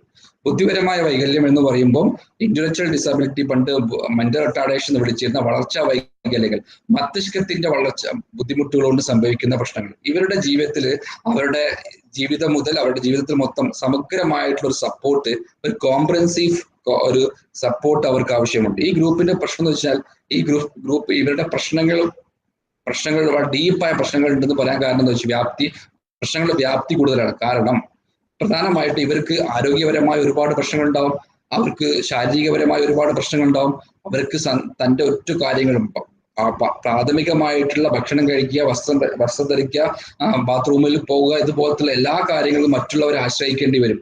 പൂർണ്ണമായും മറ്റുള്ളവരെ ആശ്രയിച്ച് പൂർണ്ണമായും ഒരു ഡിപ്പെൻഡന്റ് ആയി ജീവിക്കുന്ന ഒരു ജീവിതശൈലി. അതുകൊണ്ട് തന്നെ ഇവരുടെ പ്രശ്നം പ്രത്യേകം പരിഹരിക്കേണ്ടതുണ്ട്. മറ്റൊന്ന് വെച്ചാൽ ഈ വൈകല്യങ്ങളെ മറ്റു വൈകല്യങ്ങൾ കമ്പയർ ചെയ്യുമ്പോൾ തിരിച്ചറിയാൻ ബുദ്ധിമുട്ടാണ്. ഒരു ശ്രവണ വൈകല്യമുള്ളയോ ചലന വൈകല്യമുള്ള ആളുകളെ കണ്ടാൽ തിരിച്ചറിയാൻ പറ്റും. പക്ഷെ പലപ്പോഴും ബുദ്ധിപരമായ വൈകല്യം, മൈൽഡ് ഇന്റലക്ച്വൽ ഡിസബിലിറ്റി ഉള്ള ആൾക്കാരെ തിരിച്ചറിയാൻ പറ്റാത്തത് കൊണ്ട് തന്നെ അവർക്ക് ആവശ്യമായുള്ള സഹായങ്ങളോ അനുകമ്പയോ സമൂഹത്തിൽ നിന്ന് കിട്ടാറില്ല. മറ്റു ഡിസബിലിറ്റി അപേക്ഷിച്ച് സമൂഹത്തിൽ നിന്ന് ഏറ്റവും കൂടുതൽ അവഗണനയും മാർജിനലൈസേഷനും എക്സ്ക്ലൂഷനും അനുഭവിക്കുന്ന ഒരു ഗ്രൂപ്പാണ് ഇന്റലക്ച്വൽ ഡിസബിലിറ്റി. മൂന്നാമത്തെ ഏറ്റവും പ്രധാനപ്പെട്ട ഈ വൈകല്യങ്ങളെ പ്രത്യേകിച്ച് ഇന്റലക്ച്വൽ ഡിസബിലിറ്റി നമുക്ക് തടയാൻ വേണ്ടി പറ്റും. എങ്ങനെ തടയാൻ വേണ്ടി പറ്റുമെന്ന് പറയുമ്പോൾ പ്രധാനമായിട്ടും ഈ വൈകല്യങ്ങൾക്ക് കാരണമാവുന്ന രോഗങ്ങളെ വളരെ നേരത്തെ തന്നെ ഏർലി ഐഡന്റിഫിക്കേഷൻ, ഏർലി ഡിറ്റക്ഷൻ വഴി കണ്ടെത്തി അവർക്ക് ആവശ്യമായുള്ള ചികിത്സാ പുനരധിവാസ പ്രവർത്തനങ്ങൾ 5 വയസ്സിന് മുമ്പ് തന്നെ കൊടുക്കുകയാണെങ്കിൽ നമുക്ക് ഈ വൈകല്യങ്ങളെ തടയാൻ വേണ്ടി പറ്റും. അതോടൊപ്പം തന്നെ ഈ ഭിന്നശേഷിക്കാരെ പരിചരിക്കുന്ന ആൾക്കാരുടെ പ്രശ്നങ്ങൾ പരിഹരിക്കാൻ അവരുടെ കെയർ ഗീവേഴ്സിന്റെ ശാരീരികവും മാനസികവുമായ പ്രയാസങ്ങൾ മറ്റു വൈകല്യങ്ങളെ അപേക്ഷിച്ച് ഇന്റലക്ച്വൽ ഡിസബിലിറ്റി ഉള്ള ആൾക്കാരുടെ പ്രശ്നങ്ങൾ വ്യാപ്തി കൂടുതലാണ്. ഇന്റലക്ച്വൽ ഡിസബിലിറ്റിയിൽ ഒന്നാമത് ഏറ്റവും പ്രധാനപ്പെട്ട ഗ്രൂപ്പ് ബുദ്ധിപരമായ വെല്ലുവിളി, മനസ്സിന്റെ അപൂർണമായ വളർച്ച. നമ്മുടെ ഇന്റലക്ച്വലിന്റെ ബുദ്ധി വളർച്ചയുടെ പൂർണ്ണതയിലേക്ക് എത്താത്ത അവസ്ഥയാണ് ബുദ്ധിപരമായ വെല്ലുവിളികൾ എന്ന് പറയുന്നത്. സാധാരണഗതിക്ക് ഒരു ആവറേജ് ആളുടെ ബുദ്ധി എന്നുള്ളത് IQ സ്കോർ എന്നുള്ളത് 90ന്റെയും 110ന്റെ ഇടയിലായിരിക്കും. ഇവരുടെ ബുദ്ധി എന്നുള്ളത് 70ന്റെ താഴെ വരികയാണെങ്കിൽ ഇന്റലക്ച്വൽ ഡിസബിലിറ്റി ഉണ്ടാവും. വ്യത്യസ്ത കാരണങ്ങളെ കൊണ്ട് ഇന്റലക്ച്വൽ ഡിസബിലിറ്റി ഉണ്ടാവാം. ഏറ്റവും പ്രധാനപ്പെട്ടത് മസ്തിഷ്കത്തിൽ സംഭവിക്കുന്ന എന്തെങ്കിലും അസുഖങ്ങളെ കൊണ്ടോ അല്ലെങ്കിൽ അപസ്മാരം പോലത്തുള്ള ന്യൂറോളജിക്കൽ ഡിസോർഡേഴ്സ് കൊണ്ടാണ് പ്രധാനമായിട്ടും ബുദ്ധിപരമായ വൈകല്യങ്ങൾ സംഭവിക്കുന്നത്. ആ ബുദ്ധിപരമായ വൈകല്യങ്ങൾ സംഭവിക്കും അവരുടെ കോഗ്നിറ്റീവ്, സോഷ്യൽ, അക്കാഡമിക് സ്കിൽസ് എല്ലാം പിന്നോട്ട് പോകുന്നത് കൊണ്ട് പൂർണ്ണമായും മറ്റുള്ളവരെ ആശ്രയിക്കേണ്ട അവസ്ഥയാണ് അതിൽ വരുന്നുണ്ടാകുക. ഇതേപോലെ തന്നെ നമ്മൾ മനസ്സിലാക്കേണ്ട മറ്റു വൈകല്യമാണ് ഓട്ടിസം. ഓട്ടിസം ഒരു അവസ്ഥയാണ്. കുട്ടികളുടെ സാമൂഹ്യ ജീവിതവും അവരുടെ ഭാഷാപരമായ കഴിവും അവരുടെ സെൻസറി ഇഷ്യൂസും ഉണ്ടാകുന്ന അവസ്ഥയാണ് ഓട്ടിസം എന്ന് പറയുന്നത്. ഓട്ടിസവും മെന്റൽ റിട്ടാർഡേഷൻ രണ്ട് കണ്ടീഷൻസ് ആണ്. പ്രത്യേകിച്ച് ഓട്ടിസം ഉള്ള കുട്ടികൾക്ക് അവരുടെ സാമൂഹ്യവൽക്കരണം, മറ്റുള്ളവരോട് ഇടപെടാൻ താല്പര്യമില്ലാതെ തങ്ങളുടെ ലോകത്തിലേക്ക് ഒതുങ്ങിക്കൂടി തങ്ങളുടെ ലോകത്തിലേക്ക് മാത്രം ഉണ്ടാകുന്ന അവസ്ഥയാണ് ഈ ഓട്ടിസം എന്ന് പറയുമ്പോൾ. പലപ്പോഴും ഓട്ടിസം ഉള്ള കുട്ടികളിൽ മെന്റൽ റിട്ടാർഡേഷൻ കോമോർബിഡ് ആയിട്ട് കാണാറുണ്ട് എന്നുള്ളതാണ് മറ്റൊരു സത്യം. മറ്റൊരു വൈകല്യമാണ് പഠന വൈകല്യം. ഈ പഠന വൈകല്യം എന്തുകൊണ്ട് നമ്മളിവിടെ പ്രതിപാദിക്കാൻ കാരണം എന്ന് വെച്ചാൽ കുട്ടികൾക്ക് സാധാരണ ബുദ്ധിയും ബാക്കി സാഹചര്യങ്ങളൊക്കെ ഉണ്ടായിരിക്കെ academic skills, reading, writing, arithmetic skills develop ചെയ്യാൻ പറ്റാത്തൊരവസ്ഥയാണ് പഠന വൈകല്യം എന്ന് പറയാം. പലപ്പോഴും നമ്മളെ കുട്ടികൾ അക്കാഡമിക്കലായിട്ട് പിന്നോട്ട് പോകുമ്പോൾ അത് പഠന വൈകല്യങ്ങളുടെ സാധ്യത കൊണ്ടാണോ എന്ന് പരിശോധിക്കാതെ അധ്യാപകന്മാരും രക്ഷിതാക്കളും അവരെ ബ്ലെയിം ചെയ്യുന്നൊരവസ്ഥ ഉണ്ടാവുന്നുണ്ട്. അതുകൊണ്ട് തന്നെ അവർ പഠനത്തിൽ പിന്നോട്ട് പോവുകയും അവർ മറ്റു സ്വഭാവ വൈകല്യങ്ങളിലേക്കോ ദുശീലങ്ങളിലേക്കോ പോവുകയും ചെയ്യും. ഇവിടെ മനസ്സിലാക്കേണ്ടത് കുട്ടിക്ക് ബുദ്ധിപരമായോ സാമൂഹ്യപരമായോ ശ്രവണപരമായോ യാതൊരു ബുദ്ധിമുട്ടുമില്ല. പക്ഷേ അക്കാഡമിക് സ്കിൽസിൽ പിന്നോട്ട് പോകാൻ കുട്ടിയുടെ പഠന വൈകല്യമാണ്. ഇത് കണ്ടെത്താതെ കുട്ടിയെ ബ്ലെയിം ചെയ്യുകയും കുട്ടിയെ കുറ്റപ്പെടുത്തുകയും കമ്പയർ ചെയ്യുകയും ചെയ്തു കഴിഞ്ഞാൽ സ്വാഭാവികമായിട്ടും കുട്ടിയുടെ ഈ സെൽഫ് എസ്റ്റീം തകരുകയും ആ സെൽഫ് എസ്റ്റീം വീണ്ടെടുക്കാൻ കുട്ടി മറ്റ് ദുഷ്ട കൂട്ടുകെട്ടിലേക്ക് പോയി ബിഹേവിയർ പ്രോബ്ലംസും ഉണ്ടാവുന്ന അവസ്ഥയിലേക്ക് വരുന്ന അവസ്ഥ വരും. അതുകൊണ്ട് ഈ സൈലന്റ് ഡിസബിലിറ്റി, നിശബ്ദ വൈകല്യം എന്ന് വിളിക്കുന്ന പഠന വൈകല്യത്തെയും നമ്മൾ വളരെ ഗൗരവപൂർവ്വം കാണേണ്ടിയിരിക്കുന്നു. ഇത്രയാണ് വൈകല്യങ്ങളുടെ ഒരു ഇൻട്രൊഡക്ഷൻ. രണ്ടാമത്തെ നമ്മൾ ഏറ്റവും പ്രധാനപ്പെട്ട ഇന്നത്തെ ടോപ്പിക്കുമായി ബന്ധപ്പെട്ട വിഷയമാണ് ഇവരുടെ തൊഴിലും ഇവരുടെ സ്കിൽ എംപ്ലോയബിലിറ്റി. നിങ്ങൾക്കറിയാം ഈ എംപ്ലോയബിലിറ്റി, എന്തുകൊണ്ട് കുട്ടികൾക്ക് എംപ്ലോയബിലിറ്റി ഒരു തൊഴിൽ കൊടുക്കണമെന്ന് പറയാനുള്ള കാരണം, അവർ സാധാരണ 18 വയസ്സ് വരെ സ്കൂൾ വിദ്യാഭ്യാസത്തിന്റെ ഭാഗമായി ഇൻക്ലൂസീവ് എഡ്യൂക്കേഷനിലോ സ്പെഷ്യൽ സ്കൂളുകളിലോ പോയി.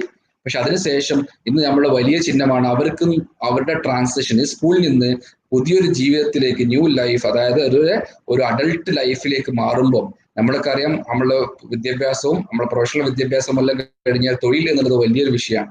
സാധാരണഗതിക്ക് നമുക്കറിയാം തൊഴിൽ ചെയ്യുക എന്നുള്ളത് പിന്നെ ഒരാളുടെ വരുമാനത്തിന്റെ മാർഗം മാത്രമല്ല, അത് ഒരാളുടെ സാമൂഹ്യവൽക്കരണത്തിന്റെയും അദ്ദേഹത്തിന്റെ സെൽഫ് ഐഡന്റിറ്റിയുടെയും പ്രധാനപ്പെട്ട ഒരു ഘടകമാണ്.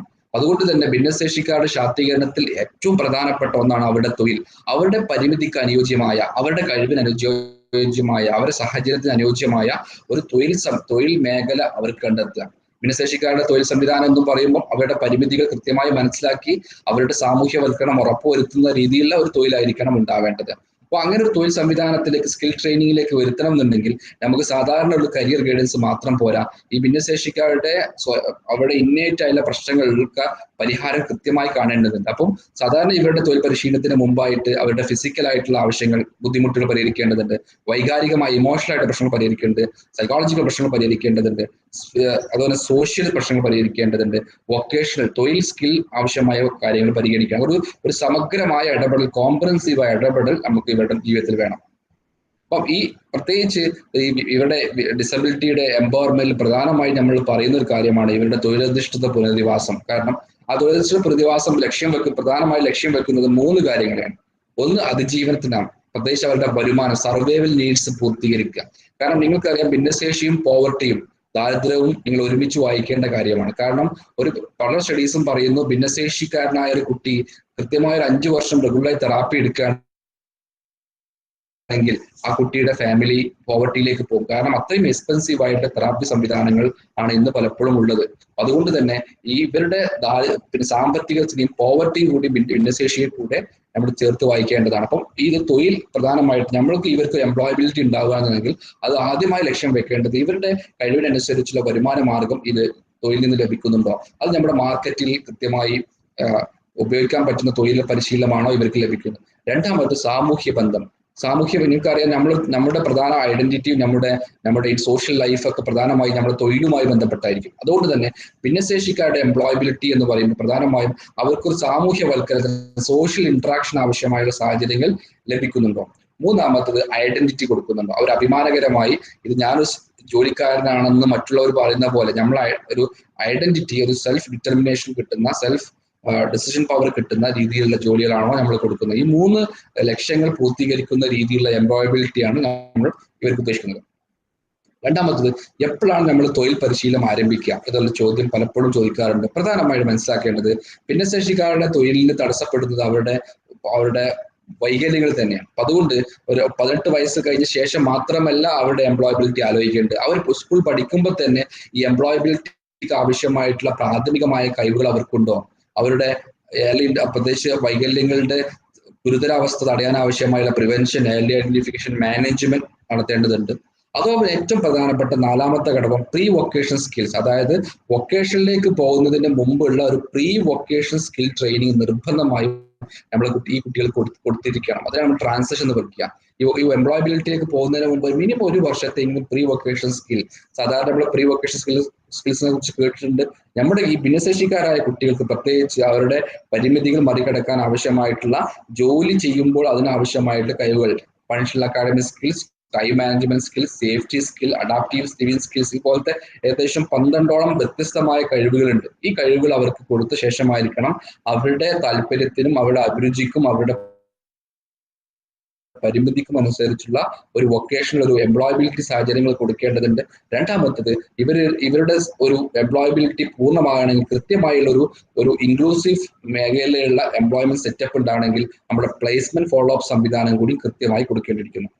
അതിൽ ഏറ്റവും പ്രധാനപ്പെട്ട ഇവിടെ ട്രെയിനിങ് കൊടുക്കുമ്പോൾ ഇവിടെ സ്ട്രെങ്ത് ബേസ് ചെയ്തിട്ടാണ് നമ്മൾ പലപ്പോഴും ഈ ജോലി കാണേണ്ടത്. കാരണം ഭിന്നശേഷി 18 വയസ്സ് വരെ അതിന് ആവശ്യമായ തെറാപ്പി സംവിധാനങ്ങൾ കൊടുത്തു. ഇനി വേണ്ടത് അവരുടെ സ്ട്രെങ്ത് ആണ്. പ്രത്യേകിച്ച് അവർക്ക് ലഭ്യമായ കഴിവുകൾ എന്തൊക്കെയാണ്, ആ കഴിവിനനുസരിച്ചുള്ള തൊഴിലായിരിക്കണം കാണേണ്ടത്. അതോടൊപ്പം തന്നെ ഭിന്നശേഷിക്കാരുടെ എംപ്ലോയബിലിറ്റി കാണുമ്പോൾ അവർ നിൽക്കുന്ന സാമൂഹ്യ സാഹചര്യം കൂടി പരിഗണിക്കണം.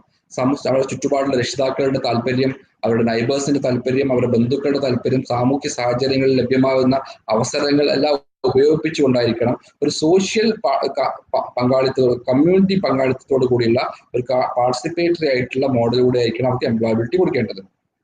ഈ പ്രധാനമായിട്ടും അവരുടെ തൊഴിലിനെ സ്വാധീനിക്കുന്ന 3 ഘടകങ്ങളാണുള്ളത്. ഒന്നാമത്തെ ഘടകം കുട്ടികളുടെ കഴിവുകൾ. ഈ ഓരോ ഭിന്നശേഷിക്കാരനും വ്യത്യസ്തമായ കഴിവുകളുണ്ട്. ആ കഴിവുകൾ കൃത്യമായി പ്രൊഫൈൽ ചെയ്ത് സ്കിൽ അസസ്മെന്റ് നടത്തിയിട്ട് ഈ ഓരോ കുട്ടിക്കും ഏതൊക്കെ ജോലിയാണ്.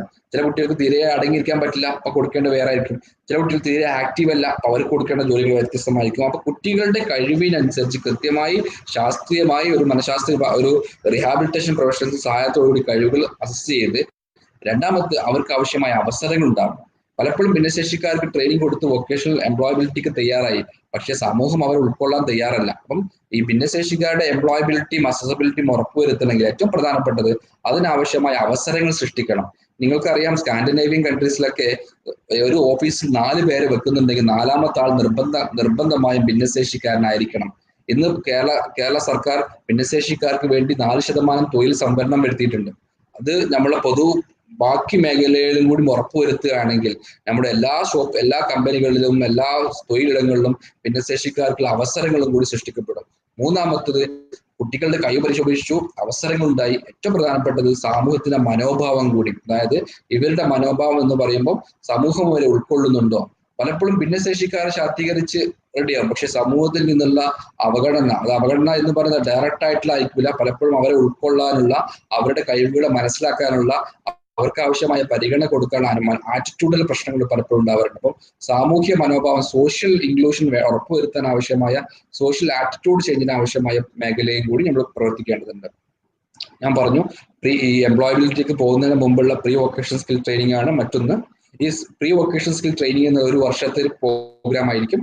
ആ പ്രോഗ്രാമിൽ പ്രധാനമായിട്ടും കുട്ടികൾക്ക് അവരുടെ cognitive skills, personal skills, social skills, physical sensory skills, survival skills, അങ്ങനെ എംപ്ലോയബിലിറ്റിയുമായി ബന്ധപ്പെട്ട സ്കിൽസ്, അങ്ങനത്തെ ഏകദേശം ഒരു 6ഓളം കഴിവുകൾ ഏകദേശം 1 വർഷത്തെ പ്രീ വൊക്കേഷണൽ ട്രെയിനിങ് പ്രോഗ്രാമിന്റെ ഭാഗമായിട്ട് അവർക്ക് നൽകേണ്ടതുണ്ട്.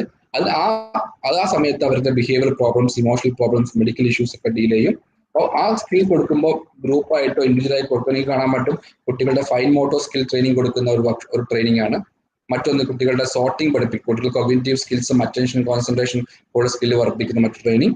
ഇത് ഗ്രൂപ്പ് ട്രെയിനിങ്, അതായത് അവരുടെ ഫാക്ടറികളിൽ ഡൈ ഉപയോഗിച്ച് സ്ക്രീൻ പ്രിന്റിങ്ങിന് ട്രെയിനിങ് ആണ്. അതായത് ഒരു മെന്റർ ഉണ്ടാവും, ഇത് ഗ്രൂപ്പായിട്ട് പഠിപ്പിക്കുന്ന പോലത്തുള്ള ട്രെയിനിങ് സംവിധാനങ്ങൾ ഇവർക്ക് ഇൻഡിവിജ്വലായിട്ട് ട്രെയിനിങ് പ്രോഗ്രാംസ് കൊടുക്കേണ്ടതുണ്ട്. അതോടൊപ്പം തന്നെ ഈ വർക്ക് എന്ന് പറയുമ്പോൾ വേണമെങ്കിൽ വർക്കിൽ ഡിവൈഡ് ചെയ്ത്, ഇപ്പോൾ ഒരു ബാഗ് നിർമ്മാണ യൂണിറ്റ് ആണ്, അതിൽ ഒരു കുട്ടി ബാഗിന്റെ സ്റ്റിക്കർ ഒട്ടിക്കുന്നു, മറ്റൊന്ന് പാക്ക് ചെയ്യുന്നു, മറ്റൊരു കുട്ടി എന്ത് ചെയ്യുന്നു, അതിന്റെ ലാബിൽ ഒട്ടിക്കുന്നു. അങ്ങനെ ഈ വർക്കുകൾ ഡിവൈഡ് ചെയ്ത് പാർഷ്യൽ വർക്കുകളായിട്ട് നിങ്ങൾക്ക് എന്ത് ചെയ്യാം, ഈ കുട്ടികളെ പരിശീലനം കൊടുക്കാം. ഇത് CDMRP ഞങ്ങൾ ചെയ്യുന്ന കുട്ടികളുടെ ഫങ്ഷണൽ അക്കാഡമിക്സ്, ബേസിക് ആയിട്ടുള്ള ഫങ്ഷണൽ അക്കാഡമിക്സ് ഗ്രൂപ്പ് ട്രെയിനിങ് ആണ്. 18 വയസ്സ് കഴിഞ്ഞ് +2 കഴിഞ്ഞ കുട്ടികളുടെ എംപ്ലോയബിലിറ്റിയിലേക്ക് പോകുന്നതിന് മുമ്പുള്ള പ്രീ വൊക്കേഷണൽ സ്കിൽ ട്രെയിനിങ് ആണ്. അതോടൊപ്പം തന്നെ ഈ പ്രീ വൊക്കേഷണൽ സ്കിൽ ട്രെയിനിങ് കുട്ടികൾക്ക് ആവശ്യമായ ശാരീരിക പരിശീലനം. പലപ്പോഴും ഈ കുട്ടികൾക്ക് കായികപരമായി ഇടപെടാൻ പറ്റാത്തത് കൊണ്ടുണ്ടാകുന്ന ബുദ്ധിമുട്ടുകളുണ്ട്. ഇപ്പോൾ ഒരുപാട് metabolic disorders, life style disorders ഉണ്ടാവും, കൊളസ്ട്രോൾ പോലത്തുള്ള BP പോലത്തെ അസുഖങ്ങൾ ഉണ്ടാവും. ഇത് പരിഹരിക്കാൻ ആവശ്യമായ കായിക പരിശീലനം നൽകേണ്ടതുണ്ട്. യൂണിവേഴ്സിറ്റിയിലെ നമ്മുടെ ഭിന്നശേഷി കുട്ടികൾക്ക് കൊടുക്കുന്ന മാർഷൽ ആർട്സ് ട്രെയിനിങ് പ്രോഗ്രാംസ് ആണ്. ഏകദേശം 40ഓളം കുട്ടികൾ ഈ മാർഷൽ ആർട്ട് ട്രെയിനിങ് പ്രോഗ്രാംസ് ഇപ്പോൾ ചെയ്യുന്നുണ്ട്. അതോടൊപ്പം തന്നെ ഭിന്നശേഷിക്കാരുടെ എംപ്ലോയബിലിറ്റിയിലേക്ക് അവർ ഒരുക്കുമ്പോൾ ഏറ്റവും കൂടുതൽ ശ്രദ്ധിക്കേണ്ടത് അവരുടെ ഏറ്റവും വലിയ പ്രശ്നം വൈകല്യങ്ങൾ ഉള്ളതുകൊണ്ട് തന്നെ സമൂഹത്തിൽ ഇടപെടാനുള്ള അവസരങ്ങൾ അവർക്ക് കുറവാണ്. അതുകൊണ്ട് റിയൽ ലൈഫ് എക്സ്പോഷർ അവർക്ക് കൊടുക്കാൻ ആവശ്യമായുള്ള സജ്ജീകരണങ്ങൾ ചെയ്യണം. ഭിന്നശേഷിക്കാർക്ക് പോലീസിനെ പരിചയപ്പെടുത്താൻ വേണ്ടി ക്ലാസ് റൂമിൽ നിന്ന് മാറ്റി റിയൽ ലൈഫ് പോലീസ് സ്റ്റേഷനിൽ കൊണ്ടുപോയി കുട്ടികളെ പരിചയപ്പെടുത്തിയ ഒരു സീനാണ്. അതോടൊപ്പം തന്നെ സമൂഹത്തിൽ നടക്കുന്ന എല്ലാ സാഹചര്യം, ഇപ്പോൾ ലോക വേൾഡ് കപ്പുമായി ബന്ധപ്പെട്ട് ഗോളടിക്കാം എന്നുള്ള പ്രോഗ്രാമിൽ ഭിന്നശേഷിക്കാർക്ക് വേണ്ടിയുള്ള ഒരു സോഷ്യൽ ഇൻക്ലൂഷന്റെ ഭാഗമായി നടത്തിയ പ്രോഗ്രാമാണ്.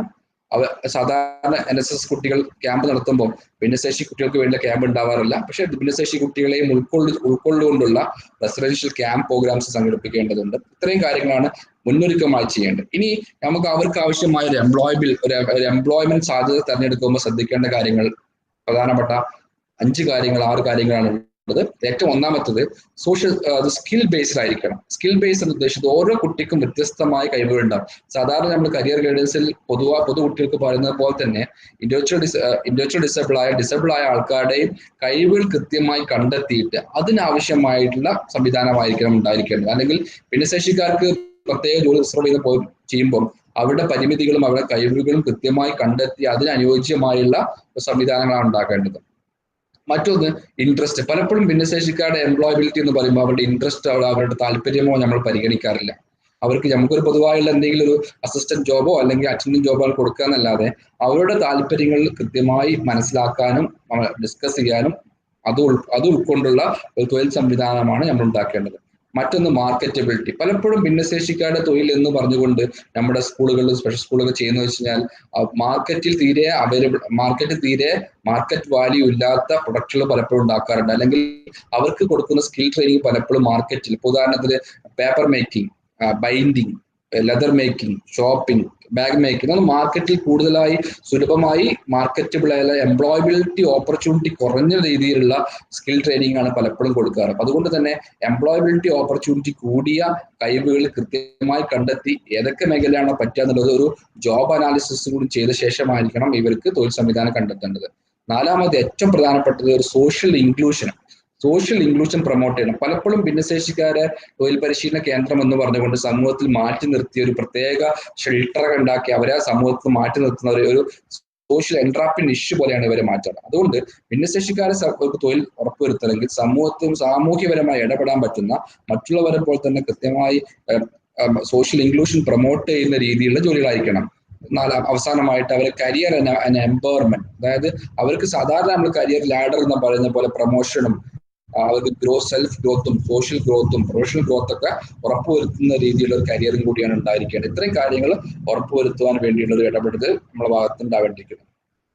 പിന്നെ ഭിന്നശേഷിക്കാരുടെ കരിയർ എംപ്ലോയബിലിറ്റിയിൽ ഭിന്നശേഷിക്കാർക്ക് പരിശീലനം കൊടുക്കുന്നത് പോലെ തന്നെ നമ്മൾ പരിശീലനം കൊടുക്കേണ്ടതാണ് അവർ ജോലി ചെയ്യുന്ന മേഖലയിലെ ഉദ്യോഗസ്ഥന്മാർ. കാരണം പലപ്പോഴും അത് ഗ്രൂപ്പായിട്ട് വർക്ക് ചെയ്യേണ്ടതുണ്ടാവും. പലപ്പോഴും ഞങ്ങൾ അനുഭവിച്ച വലിയ ബുദ്ധിമുട്ട് ഇവർ ഭിന്നശേഷിക്കാരെ പ്ലേസ്മെന്റ് നടത്തുമ്പോൾ അവിടുത്തെ പല ഉദ്യോഗസ്ഥന്മാരും ഞങ്ങൾ ചോദിക്കാറുണ്ട്, ഇവർക്ക് ചെയ്യാൻ വേണ്ടി പറ്റുമോ, ഇവർ വയലന്റ് ആവുമോ, ഇവർ പ്രശ്നം ഉണ്ടാക്കുമോ, ഇതുപോലത്തെ പല ആശങ്കകളും നമ്മുടെ എംപ്ലോയേഴ്സും കോവർക്കേഴ്സും റിപ്പോർട്ട് ചെയ്യാറുണ്ട്. അപ്പോൾ ഈ ഭിന്നശേഷിക്കാരുടെ എംപ്ലോയ്മെന്റ് ഉറപ്പുവരുത്തെങ്കിൽ അവർ വർക്ക് ചെയ്യുന്ന ഇടങ്ങളിലുള്ള മറ്റു സഹപ്രവർത്തകർക്ക് ആവശ്യമായ ഓറിയന്റേഷൻ, എങ്ങനെ അവരോട് പെരുമാറണം, അത് പൂർണ്ണമായ അനുകമ്പയോട് കൂടിയാണോ, സിമ്പതിയോട് കൂടിയാണോ, എമ്പതിയോട് കൂടിയാണോ, എത്രമാത്രം അവർക്ക് സപ്പോർട്ട് ചെയ്ത് കൊടുക്കാം എന്നൊക്കെ ഇതിലുള്ള ഒരു എംപ്ലോയ്മെന്റ് ഓറിയന്റേഷൻ പ്രോഗ്രാമും കൂടി നമ്മൾ കൊടുക്കേണ്ടതുണ്ട്. അപ്പോൾ എംപ്ലോയ്മെന്റ് ഓറിയന്റേഷൻ കാണാൻ പറ്റും. ഞങ്ങളുടെ തന്നെ ഒരു ഇൻഡസ്ട്രിയൽ ഡിസബിൾ ആയ കുട്ടി കമ്പ്യൂട്ടർ ഡാറ്റ ഓപ്പറേഷൻ ചെയ്യാണ്, കമ്പ്യൂട്ടർ ട്രെയിനറാണ്. അതുപോലത്തെ ഓൺ ജോബ് ട്രെയിനിങ് കൊടുത്ത് ആവശ്യമായ സമയത്ത് കൃത്യമായി മോണിറ്റർ ചെയ്ത് ഫോളോ അപ്പ് ചെയ്തുള്ള ഒരു പ്രോഗ്രാം ആയിരിക്കണം ഉണ്ടാവുക. അതുകൊണ്ട് എംപ്ലോയറും കോവർക്കേഴ്സ് ട്രെയിനിങ്ങും കൃത്യമായിട്ടും ഫോളോ അപ്പ് ചെയ്താൽ മാത്രമേ ഇവരുടെ എംപ്ലോയ്മെന്റ് പൂർത്തീകരിക്കുള്ളൂ. പലപ്പോഴും നമ്മൾ സ്കിൽ ട്രെയിനിങ് നടത്തി അവരെ പ്ലേസ്മെന്റ് നടത്തിയ ശേഷം എംപ്ലോയേഴ്സിൽ നിന്നുള്ള അവഗണന കൊണ്ടോ അല്ലെങ്കിൽ ആവശ്യമായ പരിഗണന കിട്ടാത്തത് കൊണ്ടോ അല്ലെങ്കിൽ അമിതമായ പരിഗണന കിട്ടുന്നത് കൊണ്ടോ ഇവരുടെ വർക്ക് സക്സസ്ഫുൾ ആകാറില്ല. അതുകൊണ്ട് തന്നെ കൃത്യമായിട്ടുള്ള എംപ്ലോയ്മെന്റ് ഓറിയന്റേഷൻ പ്രോഗ്രാംസും നമ്മൾ ചെയ്യേണ്ടതാണ്. അതിനാവശ്യമായ സ്കിൽ ട്രെയിനിങ് പ്രോഗ്രാംസുകൾ, പരിശീലന പ്രോഗ്രാംസുകളൊക്കെ ചെയ്യാറുണ്ട്. അത് എംപ്ലോയബിലിറ്റി ഉറപ്പുവരുത്തുന്നത് ഏറ്റവും വലിയ ബുദ്ധിമുട്ട് എന്ന് വെച്ച് കഴിഞ്ഞാൽ ഈ കുട്ടികൾ ഈ കോഴ്സ് ഇവർക്ക് വേണ്ടിയുള്ള പ്രീ വൊക്കേഷൻ സ്കിൽ ട്രെയിനിങ് സെന്റേഴ്സിന്റെ അപര്യാപ്തത കൃത്യമായി കാണുന്നുണ്ട്. പലപ്പോഴും ഇവരുടെ 18 വയസ്സ് വരെയുള്ള വിദ്യാഭ്യാസത്തിന് ആവശ്യമായുള്ള സാഹചര്യങ്ങൾ ഇന്ന് സമൂഹത്തിൽ കൃത്യമായിട്ടുണ്ട്. പ്രത്യേകിച്ച് കേരളത്തിൽ അവർക്ക് ആവശ്യമായ സ്പെഷ്യൽ സ്കൂളുകളുണ്ട്, പഞ്ചായത്ത് നടത്തുന്ന ബഡ്സ് സ്കൂളുകളുണ്ട്. പക്ഷേ ഇവരുടെ +2 കഴിഞ്ഞ ശേഷം ഇനി എന്ത് എന്നുള്ള ഒരു ചോദ്യം മുന്നിൽ നിൽക്കുമ്പോൾ ഇവരുടെ പരിമിതിക്കനുസരിച്ചുള്ള സ്കിൽ ട്രെയിനിങ് സെന്റേഴ്സിന്റെ അപര്യാപ്തത ഇന്ന് സമൂഹത്തിൽ നിലനിൽക്കുന്നുണ്ട്. സ്കിൽ ട്രെയിനിങ് അപര്യാപ്തത കഴിഞ്ഞ് സ്കിൽ ട്രെയിനിങ് കഴിഞ്ഞിട്ട് അവർ എംപ്ലോയ്മെന്റ് ഓപ്പർച്യൂണിറ്റി ഉണ്ട്. 2 സജഷൻസ് ആണ്, 2 സബ്മിഷനാണ് എനിക്ക് നിങ്ങളുടെ മുന്നിൽ വെക്കാനുള്ളത്. ഭിന്നശേഷിക്കാരുടെ പ്രത്യേകിച്ച് ബുദ്ധിപരമായ വൈകല്യമുള്ള കുട്ടികൾക്ക് ആവശ്യമായ തൊഴിൽ പരിശീലന കേന്ദ്രങ്ങൾ നമ്മൾ ആരംഭിക്കേണ്ടതുണ്ട്. 1. രണ്ടാമത്, തൊഴിൽ പരിശീലന കേന്ദ്രം ആരംഭിച്ചു കഴിഞ്ഞാൽ അവിടെ പരിശീലനം ലഭിച്ച കുട്ടികൾക്ക് ജോലി കൊടുക്കാൻ ആവശ്യമായ സാഹചര്യങ്ങൾ, അത് അവരുടെ എംപവർമെന്റ് ആൻഡ് ഇൻക്ലൂഷൻ എന്നുള്ള 2 പ്രധാനപ്പെട്ട ധർമ്മങ്ങൾ മുന്നിൽ നിർത്തിക്കൊണ്ടുള്ള ഒരു പ്ലേസ്മെന്റ് ഓപ്പർച്യൂണിറ്റിയും കൂടി നമ്മൾ സൃഷ്ടിക്കേണ്ടതുണ്ട്. നിങ്ങളുടെയൊക്കെ കമ്പനികൾ, നിങ്ങളൊക്കെ വർക്ക് ചെയ്യുന്ന സ്ഥലത്ത് ഇവിടെ ഒരു ഭിന്നശേഷിക്കാരനെ വെക്കാൻ പറ്റുമല്ലോ എന്നത് മനസ്സിലാക്കുന്ന രീതിയിലുള്ള ഒരു എംപ്ലോയ്മെന്റ് ഓപ്പർച്യൂണിറ്റി സംവിധാനങ്ങളും കൂടി നമ്മൾ അറേഞ്ച് ചെയ്യേണ്ടത്. ഇത്ര മാത്രം പറഞ്ഞുകൊണ്ട് ഈ നോളജ് നിങ്ങളുടെ ആക്ഷനിലേക്ക് സഹായിക്കട്ടെ എന്ന് മാത്രം ഞാൻ ആഗ്രഹിക്കുന്നു. നിങ്ങളോട് കൈൻഡ്ലി സബ്മിഷൻ നിങ്ങളെ മുന്നിൽ വെക്കുന്നു. ഇത്രമാത്രം. ഇതൊരു ചെറിയ സമയമായതുകൊണ്ട് വളരെ ചുരുക്കിയിട്ടാണ് പറഞ്ഞത്. കൂടുതൽ വിവരങ്ങൾ അടുത്ത സെക്ഷനുകളിലും നമുക്ക് അറിയാൻ വേണ്ടി പറ്റും. നിങ്ങൾക്ക് നിങ്ങളുടെ സമയം ലഭ്യമാവുന്നുണ്ടെങ്കിൽ കാലിക്കറ്റ് യൂണിവേഴ്സിറ്റി മനഃശാസ്ത്ര വിഭാഗത്തിന്റെ കീഴിൽ നടക്കുന്ന CDMRP പ്രോഗ്രാം നിങ്ങൾക്ക് വിസിറ്റ് ചെയ്യാം. നിങ്ങളെല്ലാവരും വ്യത്യസ്ത തൊഴിൽ മേഖലയിൽ വർക്ക് ചെയ്യുന്നവരാണ്. നിങ്ങളുടെ തൊഴിലിടങ്ങളിൽ ഭിന്നശേഷിക്കാർക്ക് എങ്ങനെ അവരെയും കൂടി ഉൾപ്പെടുത്തി ഒരു സാമൂഹ്യവൽക്കരണം ഉറപ്പുവരുത്താം. നിങ്ങളുടെ കൃത്യമായ ഇടപെടലുണ്ടെങ്കിൽ ഭിന്നശേഷിക്കാരുടെ ഒരു സമഗ്ര ഉന്നമനം നമുക്ക് ഉറപ്പുവരുത്താവുന്നതാണ്. നിങ്ങളുടെ എല്ലാവരും ഒരുമിച്ച് ചേർന്ന് ഇവർക്ക് വേണ്ടി നല്ലൊരു ഭാവി കെട്ടിപ്പടുക്കാമെന്ന് ഉള്ള ഒരു ആഗ്രഹത്തോടു കൂടി ഞാൻ അവസാനിക്കുന്നു. നന്ദി, നമസ്കാരം.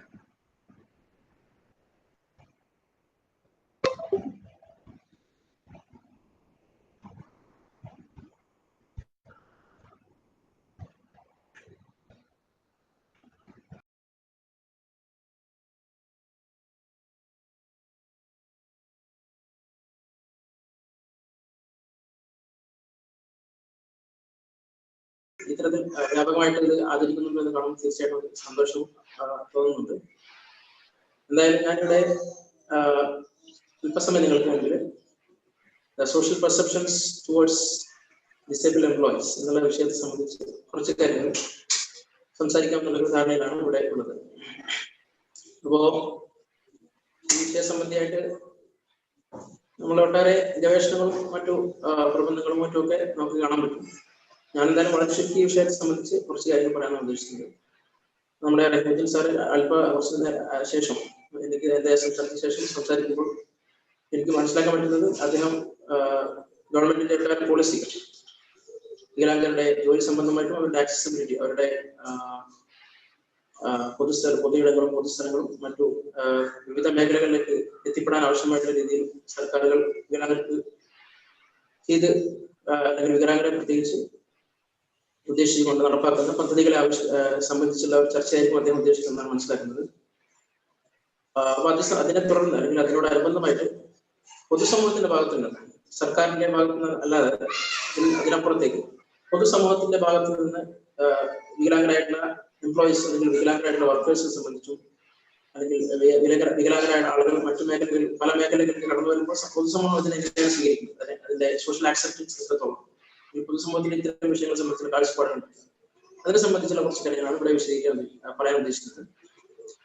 അപ്പൊ നമ്മള് തുടക്കത്തിൽ തന്നെ മനസ്സിലാക്കേണ്ട ഒരു വിഷയം എന്ന് വെച്ചാൽ ഈ വികലാംഗർ എന്ന് പറയുന്നത് ആദ്യ കാലഘട്ടങ്ങളിൽ അവരെ രാഷ്ട്രം സമീപിച്ചിരുന്നത് ഒരു വെൽഫെയർ അപ്രോച്ച് എന്നുള്ള രീതിയിലാണ്, ഒരു ക്ഷേമാധിഷ്ഠിത സമീപന രീതി എന്ന് നമുക്ക് പറയാവുന്ന രീതിയിൽ ഒരു വെൽഫെയർ അപ്രോച്ച്. ഇപ്പോഴും ആ അപ്രോച്ച് കുറെ സർക്കാരുകൾ എന്താ പറയാ പരിപാലിച്ചു കൊണ്ടുപോകുന്നുണ്ട്. അതായത് ഒരു 10-30 വർഷങ്ങൾക്ക് മുമ്പ് നമ്മൾ എടുത്ത് നോക്കുകയാണെങ്കിൽ വികലാംഗരുടെ വികസനം എന്നുള്ളത് സർക്കാരിന്റെ ഭാഗത്തുനിന്നുള്ള ചില സാമ്പത്തിക സഹായങ്ങൾ വികലാംഗർക്ക് കൊടുക്കുക, അല്ലെങ്കിൽ പെൻഷനുകൾ കൊടുക്കുക, അല്ലെങ്കിൽ അവർക്ക് ആവശ്യമായിട്ടുള്ള യാത്രാ ഇളവുകൾ കൊടുക്കുക, അല്ലെങ്കിൽ അവർക്ക് ആവശ്യമായിട്ടുള്ള മെഡിക്കൽ സഹായങ്ങളോ മറ്റു വിഷയങ്ങളൊക്കെ അവർക്ക് ആവശ്യമായിട്ടുള്ള ഇതിൽ ചില സഹായങ്ങൾ, ഫൈനാൻഷ്യൽ ഹെൽപ്പുകളാവാം, അല്ലെങ്കിൽ മറ്റു തരത്തിലുള്ള അസിസ്റ്റൻസ്. അപ്പൊ ഈ തരത്തിലുള്ള സർക്കാർ ഗവൺമെന്റൽ അസിസ്റ്റൻസിലൂടെ, സർക്കാർ സഹായങ്ങളിലൂടെ വികലാംഗരുടെ വികസനം സാധ്യമാക്കാം എന്നുള്ള ഒരു വീക്ഷണമായിരുന്നു ആദ്യ കാലഘട്ടങ്ങളിൽ 10-30 വർഷങ്ങൾക്ക് മുമ്പൊക്കെ ഇന്ത്യക്ക് പുറത്തുള്ള മറ്റു പല രാഷ്ട്രങ്ങളിലും ഉണ്ടായിരുന്ന സമീപന രീതി അതായിരുന്നു. പക്ഷെ പ്രത്യേകിച്ച് 1970-80 ശേഷമൊക്കെ നമ്മുടെ നൊബേൽ സമ്മാന ജേതാവായിട്ടുള്ള ഇന്ത്യയിൽ നിന്നുള്ള സാമ്പത്തിക ശാസ്ത്രജ്ഞനായിട്ടുള്ള അമർത്യ സെൻ അദ്ദേഹം വികസനവുമായി ബന്ധപ്പെട്ട ഡെവലപ്മെന്റൽ ഡിസ്കോഴ്സ്, വികസനവുമായി ബന്ധപ്പെട്ട ഒട്ടേറെ വിഷയങ്ങളിൽ അദ്ദേഹം ഒരുപാട് ഗവേഷണങ്ങളും പ്രബന്ധങ്ങളും എഴുതിയിട്ടുണ്ട്. ഇദ്ദേഹത്തിന്റെ ഒരു വളരെ പ്രധാനപ്പെട്ട ഒരു അപ്രോച്ചാണ് കേപ്പബിലിറ്റി അപ്രോച്ച് എന്ന് പറയുന്നത്. കേപ്പബിലിറ്റി അപ്രോച്ച് എന്ന് പറയുന്ന ഇദ്ദേഹത്തിന്റെ ഒരു സമീപന രീതിയെ അടിസ്ഥാനപ്പെടുത്തിയിട്ടുള്ള ഒരു പോളിസി നയങ്ങളാണ് പിന്നീടുള്ള സർക്കാർ 1980 ശേഷമൊക്കെയുള്ള സർക്കാരുകൾ ലോകതലത്തിലും അല്ലെങ്കിൽ ഇന്ത്യയിലൊക്കെ തന്നെ എടുത്തിട്ടുള്ള നിലപാടുകൾ.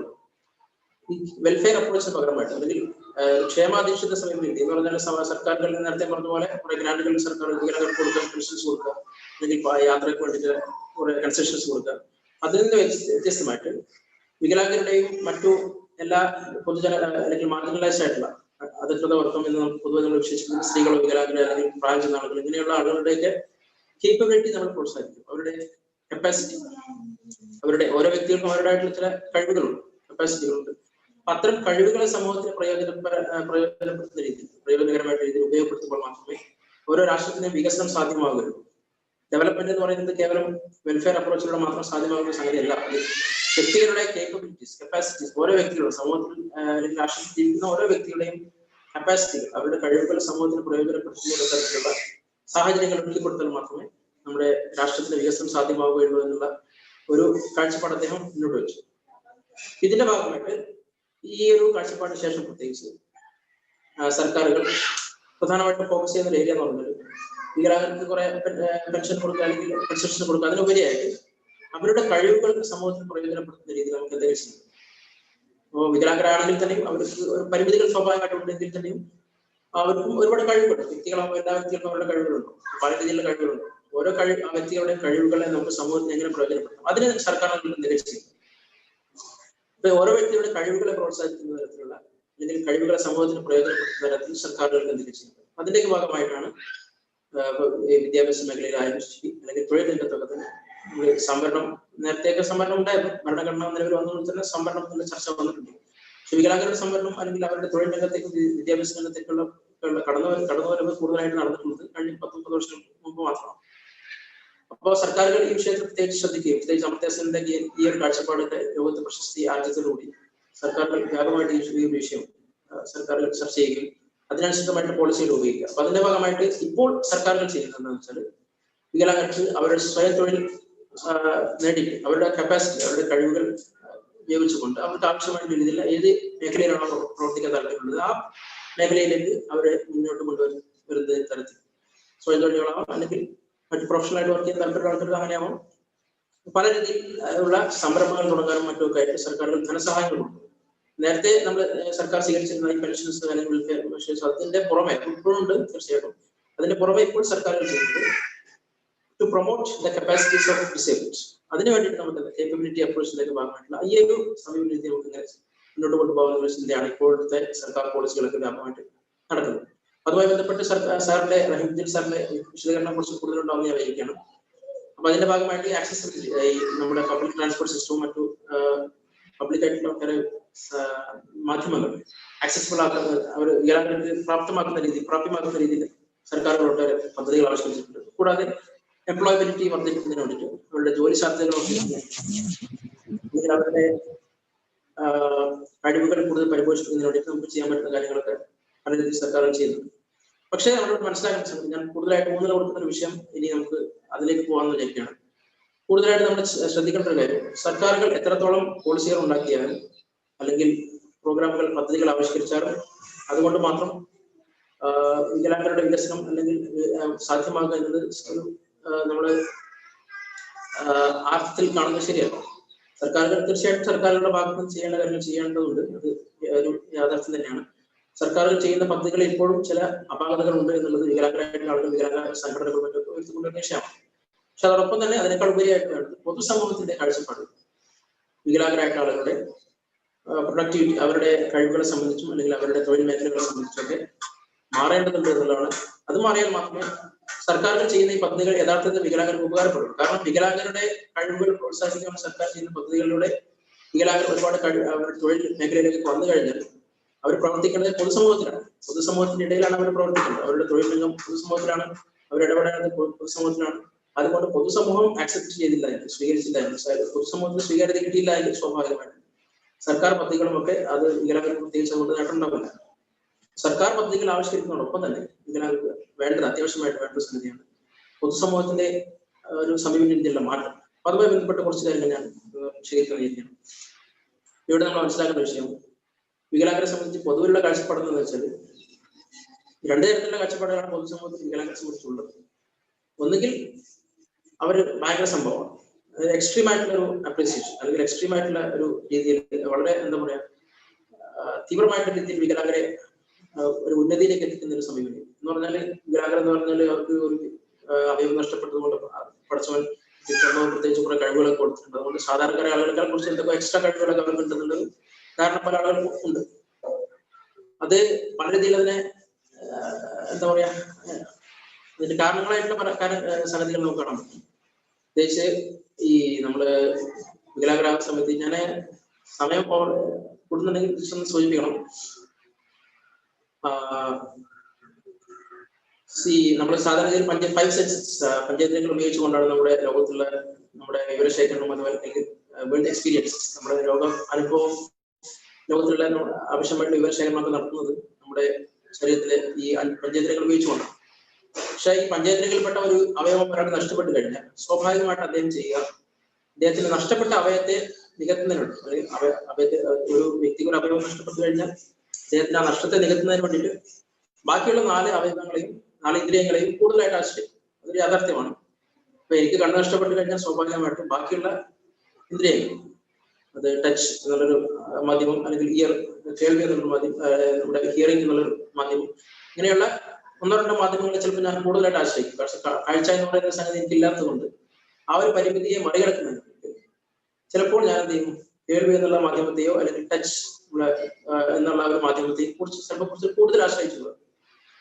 അപ്പോൾ സാധാരണക്കാരെ ആളുകൾ, മറ്റുള്ള ആളുകൾക്ക്, വികലാംഗരല്ലാത്ത ആളുകൾക്ക് കാഴ്ച ഉള്ളത് കൊണ്ട് അവർ ഒരു പക്ഷേ കേൾവിയെയോ അല്ലെങ്കിൽ ടച്ച് എന്ന് പറയുന്ന മാധ്യമത്തെ ഞാൻ ആശ്രയിക്കുന്ന അത്ര ആശ്രയിച്ചോണമെന്നില്ല.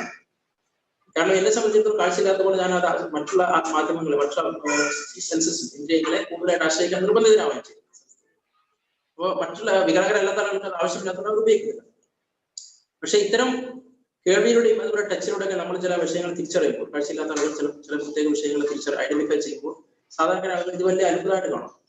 ഞാൻ ഒരാളെ ശബ്ദം കേട്ടിട്ട് ഇദ്ദേഹത്തിന്റെ വ്യക്തിയാണെന്ന് തിരിച്ചറിഞ്ഞു കഴിഞ്ഞാൽ ആളുകൾക്ക് ഭയങ്കരമായിട്ട് ഇദ്ദേഹത്തിന് കുറച്ച് ഒരു പ്രത്യേകിച്ച് കഴിവ് കൊടുത്തുകൊണ്ടാണ് അങ്ങനെ ചെയ്യുന്നത്. പക്ഷെ അങ്ങനെയല്ല സംഭവം. സാധാരണ എല്ലാ ആളുകളും കണ്ണ് ഉപയോഗിച്ചുകൊണ്ടാണ് ആളുടെ ഫേസ് എന്താ പറയുക നമ്മുടെ മുഖഭാവം അല്ലെങ്കിൽ മുഖത്തിന്റെ രീതി അല്ലെങ്കിൽ ശാരീരിക പ്രകൃതിയൊക്കെ നോക്കിയിട്ടാണ് കൂടുതൽ ആളുകൾ തിരിച്ചറിയുന്നത്. നമുക്കതിന് കഴിവില്ലാത്തതുകൊണ്ട് അല്ലെങ്കിൽ ആ ഒരു മാധ്യമം ഇല്ലാത്തതുകൊണ്ട് നമുക്ക് സാധാരണ രീതി കേൾവി എന്ന് പറയുന്ന മാധ്യമത്തെ കൂടുതലായിട്ട് ആശ്രയിക്കും. അത് നിങ്ങൾ ഒരു പക്ഷേ ട്രൈ ചെയ്ത് കഴിഞ്ഞാൽ നിങ്ങൾക്ക് പറ്റാവുന്ന ശ്രമിക്കാം. പക്ഷെ ആളുകൾ ഇതിനെ ഒരു വലിയ സംഭവമായിട്ട് കാണും. ടച്ച് എന്നുള്ള തൊട്ട് നോക്കിയിട്ട് നിങ്ങൾ കാര്യങ്ങൾ തിരിച്ചറിയുകയാണെങ്കിൽ സാധാരണ രീതിയിൽ കാഴ്ചയുള്ള ആളുകൾ കണ്ടിട്ട് തിരിച്ചറിയുന്ന കാര്യങ്ങൾ തൊട്ട് നോക്കി മനസ്സിലാക്കുമ്പോൾ അതും ആളുകൾക്ക് അത്ഭുതമായിട്ട് തോന്നും. കാരണം നമ്മൾ അത് അത്ഭുതമല്ല സംഭവം. അല്ലെങ്കിൽ പഠിച്ചു നമുക്ക് എക്സ്ട്രാ കഴിവ് തന്നതല്ല. കാഴ്ചയില്ലാത്തത് കൊണ്ട് കാഴ്ച പരിമിതിയെ ടച്ച് എന്ന് പറയുന്ന മാധ്യമം കൊണ്ട് മറികടക്കാൻ ശ്രമിക്കുകയാണ് ചെയ്യുന്നത്. ഇത് ഇത്തരത്തിലുള്ള ഈ എന്താ പറയുക എക്സ്ട്രീം ആയിട്ടുള്ള ചില കാഴ്ചപ്പാട്, അതിൽ വികലാംഗൻ എന്ന് പറഞ്ഞാൽ ചില ദൈവിക കഴിവുള്ള ആളുകളാണ്. ദിവ്യാംഗ് എന്ന് പറഞ്ഞ പ്രയോഗം ഈ അടുത്ത കാലത്തൊക്കെ വ്യാപകമായിട്ട് പ്രയോഗിക്കുന്നത്. ദിവ്യാംഗ് എന്നുള്ള പ്രയോഗം എന്ന സ്ഥിതിയിൽ ദിവ്യത്വമുള്ള അംഗമുള്ളവർ, അതാണ് ദിവ്യാംഗ്. ദിവ്യത്വമുള്ള ഡിവൈൻ ഓർഗൻസ് ഉള്ള ആളുകൾ, അതാണ് ദിവ്യാംഗ്. അപ്പോൾ ദൈവിക പരിവേഷമുള്ള അല്ലെങ്കിൽ ദിവ്യത്വമുള്ള ചില അവയവങ്ങളുള്ള ആളുകളാണ് വികലാംഗർ എന്നൊരു കാഴ്ചപ്പാടാണ് ഈ അടുത്ത കാലത്തൊക്കെ വ്യാപകമായിട്ട് പ്രൊമോട്ട് ചെയ്യുന്നത്. അതൊക്കെ സത്യത്തിൽ വിശ്വാസപരമായിട്ട് നോക്കുമ്പോഴും അത് ഭയങ്കര തെറ്റാണ് നമ്മളെ സംബന്ധിച്ചിടത്തോളം. അതിന് ഔപചാരികമായിട്ട് അത് യാഥാർത്ഥ്യത്തിൽ നിരക്കാത്ത സംഗതിയാണ്. അങ്ങനെയുള്ള സംഗതി ഇല്ല. അതേസമയത്ത് കാഴ്ച പരിമിതിയെ മറികടക്കുന്നതിന് വേണ്ടി നമ്മൾ മറ്റു പല അവയവങ്ങളെയും കൂടുതലായിട്ട് ആശ്രയിക്കുന്നത് ശരി. ഞാൻ പറഞ്ഞു വന്നത് ഇത്തരത്തിലുള്ള കാഴ്ചപ്പാടുകളൊക്കെ തൊഴിൽ രംഗത്ത് പ്രത്യേകിച്ച് ഞാൻ ആവശ്യം മാത്രമാണ് ഫോക്കസ് ചെയ്യാൻ ഉദ്ദേശിച്ചത്. വികലാംഗർക്ക് വലിയ രീതിയിൽ വെല്ലുവിളികൾ നേരിടും. അപ്പോൾ ഞാൻ നേരത്തെ പറഞ്ഞ പോലെ 2 തരത്തിലുള്ള കാഴ്ചപ്പാടുകളാണ് വികലാംഗരെ സംബന്ധിച്ചുള്ളത്. ഒന്ന് പറഞ്ഞാൽ വികലാംഗർ വലിയ സംഭവമാണ്, അല്ലെങ്കിൽ അവർക്ക് കുറച്ച് കഴിവുകൾ കൂടുതലുള്ള ദിവ്യത്വമുള്ള ആളുകളാണ് വിശ്വാസം. മറ്റൊരു കാഴ്ചപ്പാട് ഒന്നിനും കഴിയാത്തവർ. അത് വേറൊരു എക്സ്ട്രീമാണ്, മറ്റൊരു എക്സ്ട്രീം എൻഡാണ്. എന്ന് പറഞ്ഞാൽ വികലാംഗര ആളുകൾക്ക് സ്വന്തം കുളിക്കാൻ കഴിയുമോ, അല്ലെങ്കിൽ സ്വന്തമായിട്ട് ഡ്രസ്സ് ധരിക്കാൻ പറ്റുമോ, സ്വന്തമായിട്ട് യാത്ര ചെയ്യാൻ പറ്റുമോ, അല്ലെങ്കിൽ വികലാംഗരല്ല കണ്ണാണത്ത ആളല്ല, അല്ലെങ്കിൽ മറ്റു വികലാംഗർ വൈകല്യമുള്ള ആളുകളുടെ ഇവിടെ ഒന്നും കഴിയില്ല എന്നുള്ള വിശ്വാസം അതുകൊണ്ട് ഒരു ഭാഗത്ത് അവരെ വലിയ സംഭവത്തിൽ നിർത്തുകയും മറ്റൊരു ഭാഗത്ത് അവരൊന്നും കഴിയാത്ത ആളുകളാക്കി നിർത്തുകയും ചെയ്തു. 2 എക്സ്ട്രീം സമീപന രീതികളാണ്, എക്സ്ട്രീം അപ്രോച്ചസ് ആണ് ഇപ്പോൾ പൊതുസമൂഹത്തിൽ കൂടുതലായിട്ട് ആളുകൾ വെച്ച് പുലർത്തും. ഈ രണ്ട് സമീപന രീതികളും വികലാംഗരെ സംബന്ധിച്ചിടത്തോളം അവരെ കൂടുതൽ വെല്ലുവിളികൾ മാത്രമേ നൽകുന്നുള്ളൂ. അപ്പോ എല്ലാ വ്യക്തികളെ സംബന്ധിച്ച് പോലെയും വികലാംഗർക്ക് വേണ്ടത് ബാലൻസ്ഡ് ആയിട്ടുള്ള അപ്രോച്ച്. അവർ ഒരു സംഭവമായിട്ട് കാണേണ്ട ആവശ്യമില്ല, തീരെ ഒന്നും കഴിയാത്ത ആൾക്കാരായിട്ട് കാണേണ്ട ആവശ്യമില്ല. സാധാരണ എല്ലാ ആളുകളും കാണുന്ന പോലെ തന്നെ ചില കാര്യങ്ങളൊക്കെ കഴിയും, ചില കഴിയില്ല. കഴിയാത്ത കാര്യങ്ങളെ അവർ ഓവർകം ചെയ്യുന്നതിന് വേണ്ടി ചില സാങ്കേതിക വിദ്യകളും മറ്റും ഉപയോഗിക്കുന്നുണ്ട് എന്നുള്ള ഒരു ശരിയായ രീതിയിലുള്ള കാഴ്ചപ്പാടാണ് സമൂഹത്തിൽ വേണ്ടത്. ഇപ്പോഴുള്ള കാഴ്ചപ്പാട് എന്ന് പറയുന്നത് നേരത്തെ പറഞ്ഞ പോലെ ഒരു എക്സ്ട്രീം കാഴ്ചപ്പാടാണ്. അപ്പൊ ഈ രണ്ട് എക്സ്ട്രീം എൻഡുകളും നമ്മൾ അവസാനിപ്പിച്ചുകൊണ്ട് ബാലൻസ്ഡ് ആയിട്ട് വ്യൂ പോയിന്റ് നമ്മൾ കൊണ്ടുവരണമെന്നാണ് എൻ്റെ അഭിപ്രായം.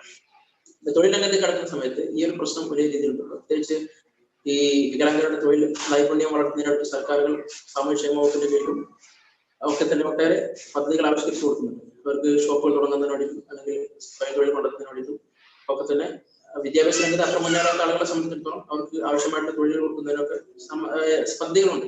പക്ഷെ ഇത്തരം തൊഴിലുകളുടെ വികലാംഗർ വന്നു കഴിയുമ്പോൾ വികലാംഗരായിട്ടുള്ള ആളുകൾ അവരുമായിട്ട് പൊതുസമൂഹം ഇടപെടുന്ന സമയത്ത് അവരൊന്നും കഴിയാത്ത ആളുകളാണെങ്കിൽ അവരുമായിട്ട് നമ്മൾ ഇടപെട്ട് കഴിഞ്ഞാൽ അവർ ഉദാഹരണത്തിന് ഒരാളൊരു ഫുഡ് മേക്കിംഗ് ബന്ധപ്പെട്ട ഫുഡ് പ്രോസസ്സിങ്ങോ അല്ലെങ്കിൽ ഫുഡുമായി ബന്ധപ്പെട്ട എന്തെങ്കിലും ഒരു ബിസിനസ്സോ അല്ലെങ്കിൽ ഒരു സംരംഭം സ്റ്റാർട്ടപ്പ് തുടങ്ങുകയാണെങ്കിൽ വികലാംഗരായിട്ടുള്ള ആളുകൾ കാഴ്ചയില്ലാത്ത വ്യക്തിയാണ് തുടങ്ങുന്നതെങ്കിൽ അവരുടെ ഭാഗത്ത് നിന്ന് ഫുഡ് വാങ്ങുന്നതിന് വേണ്ടിയിട്ടും അല്ലെങ്കിൽ അവരുടെ പ്രൊഡക്റ്റുകൾ റിസീവ് ചെയ്യുന്നതിന് അല്ലെങ്കിൽ സ്വീകരിക്കുന്നതിനൊക്കെ സമൂഹത്തിൽ ചെറിയ വിമുഖത ഉണ്ടെന്നാണ് പലപ്പോഴും അനുഭവങ്ങളിൽ നിന്ന് നമുക്ക് പലപ്പോഴും ആളുകൾ പറയുന്നത്.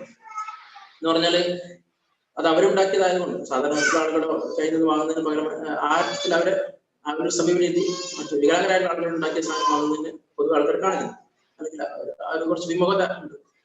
അപ്പോ അങ്ങനെയൊക്കെയുള്ള ഒരുപാട് ചാലഞ്ചസ് തൊഴിൽ രംഗത്ത് അല്ല ഞാൻ പറഞ്ഞത് പ്രൊഫഷണൽ അല്ലാത്ത വിദ്യാഭ്യാസമായിട്ട് മുന്നോട്ട് നിൽക്കുന്ന രീതിയിലുള്ള മേഖലകളല്ല, അല്ലാതെ മാനുവലായിട്ട് നമ്മൾ ചെയ്യുന്ന മാനുവൽ ലേബേഴ്സ് അല്ലെങ്കിൽ മാനുവൽ വർക്ക്സ് എന്നൊക്കെ നമ്മൾ വിളിക്കുന്ന അത്തരത്തിലുള്ള ജോലി ചെയ്യുന്ന ആളുകളിൽ ഒരുപാട് ഈ പ്രശ്നങ്ങളും എന്നാൽ പ്രൊഫഷണൽ രംഗത്തേക്ക് കടന്നാൽ തന്നെയും സർക്കാരുകൾ ഒരുപാട് റിസർവേഷൻസ് സർക്കാർ ഗവൺമെന്റ് സ്ഥാപനങ്ങളിൽ മറ്റും റിസർവേഷൻസ് അനുവദിച്ചിട്ടുണ്ട്.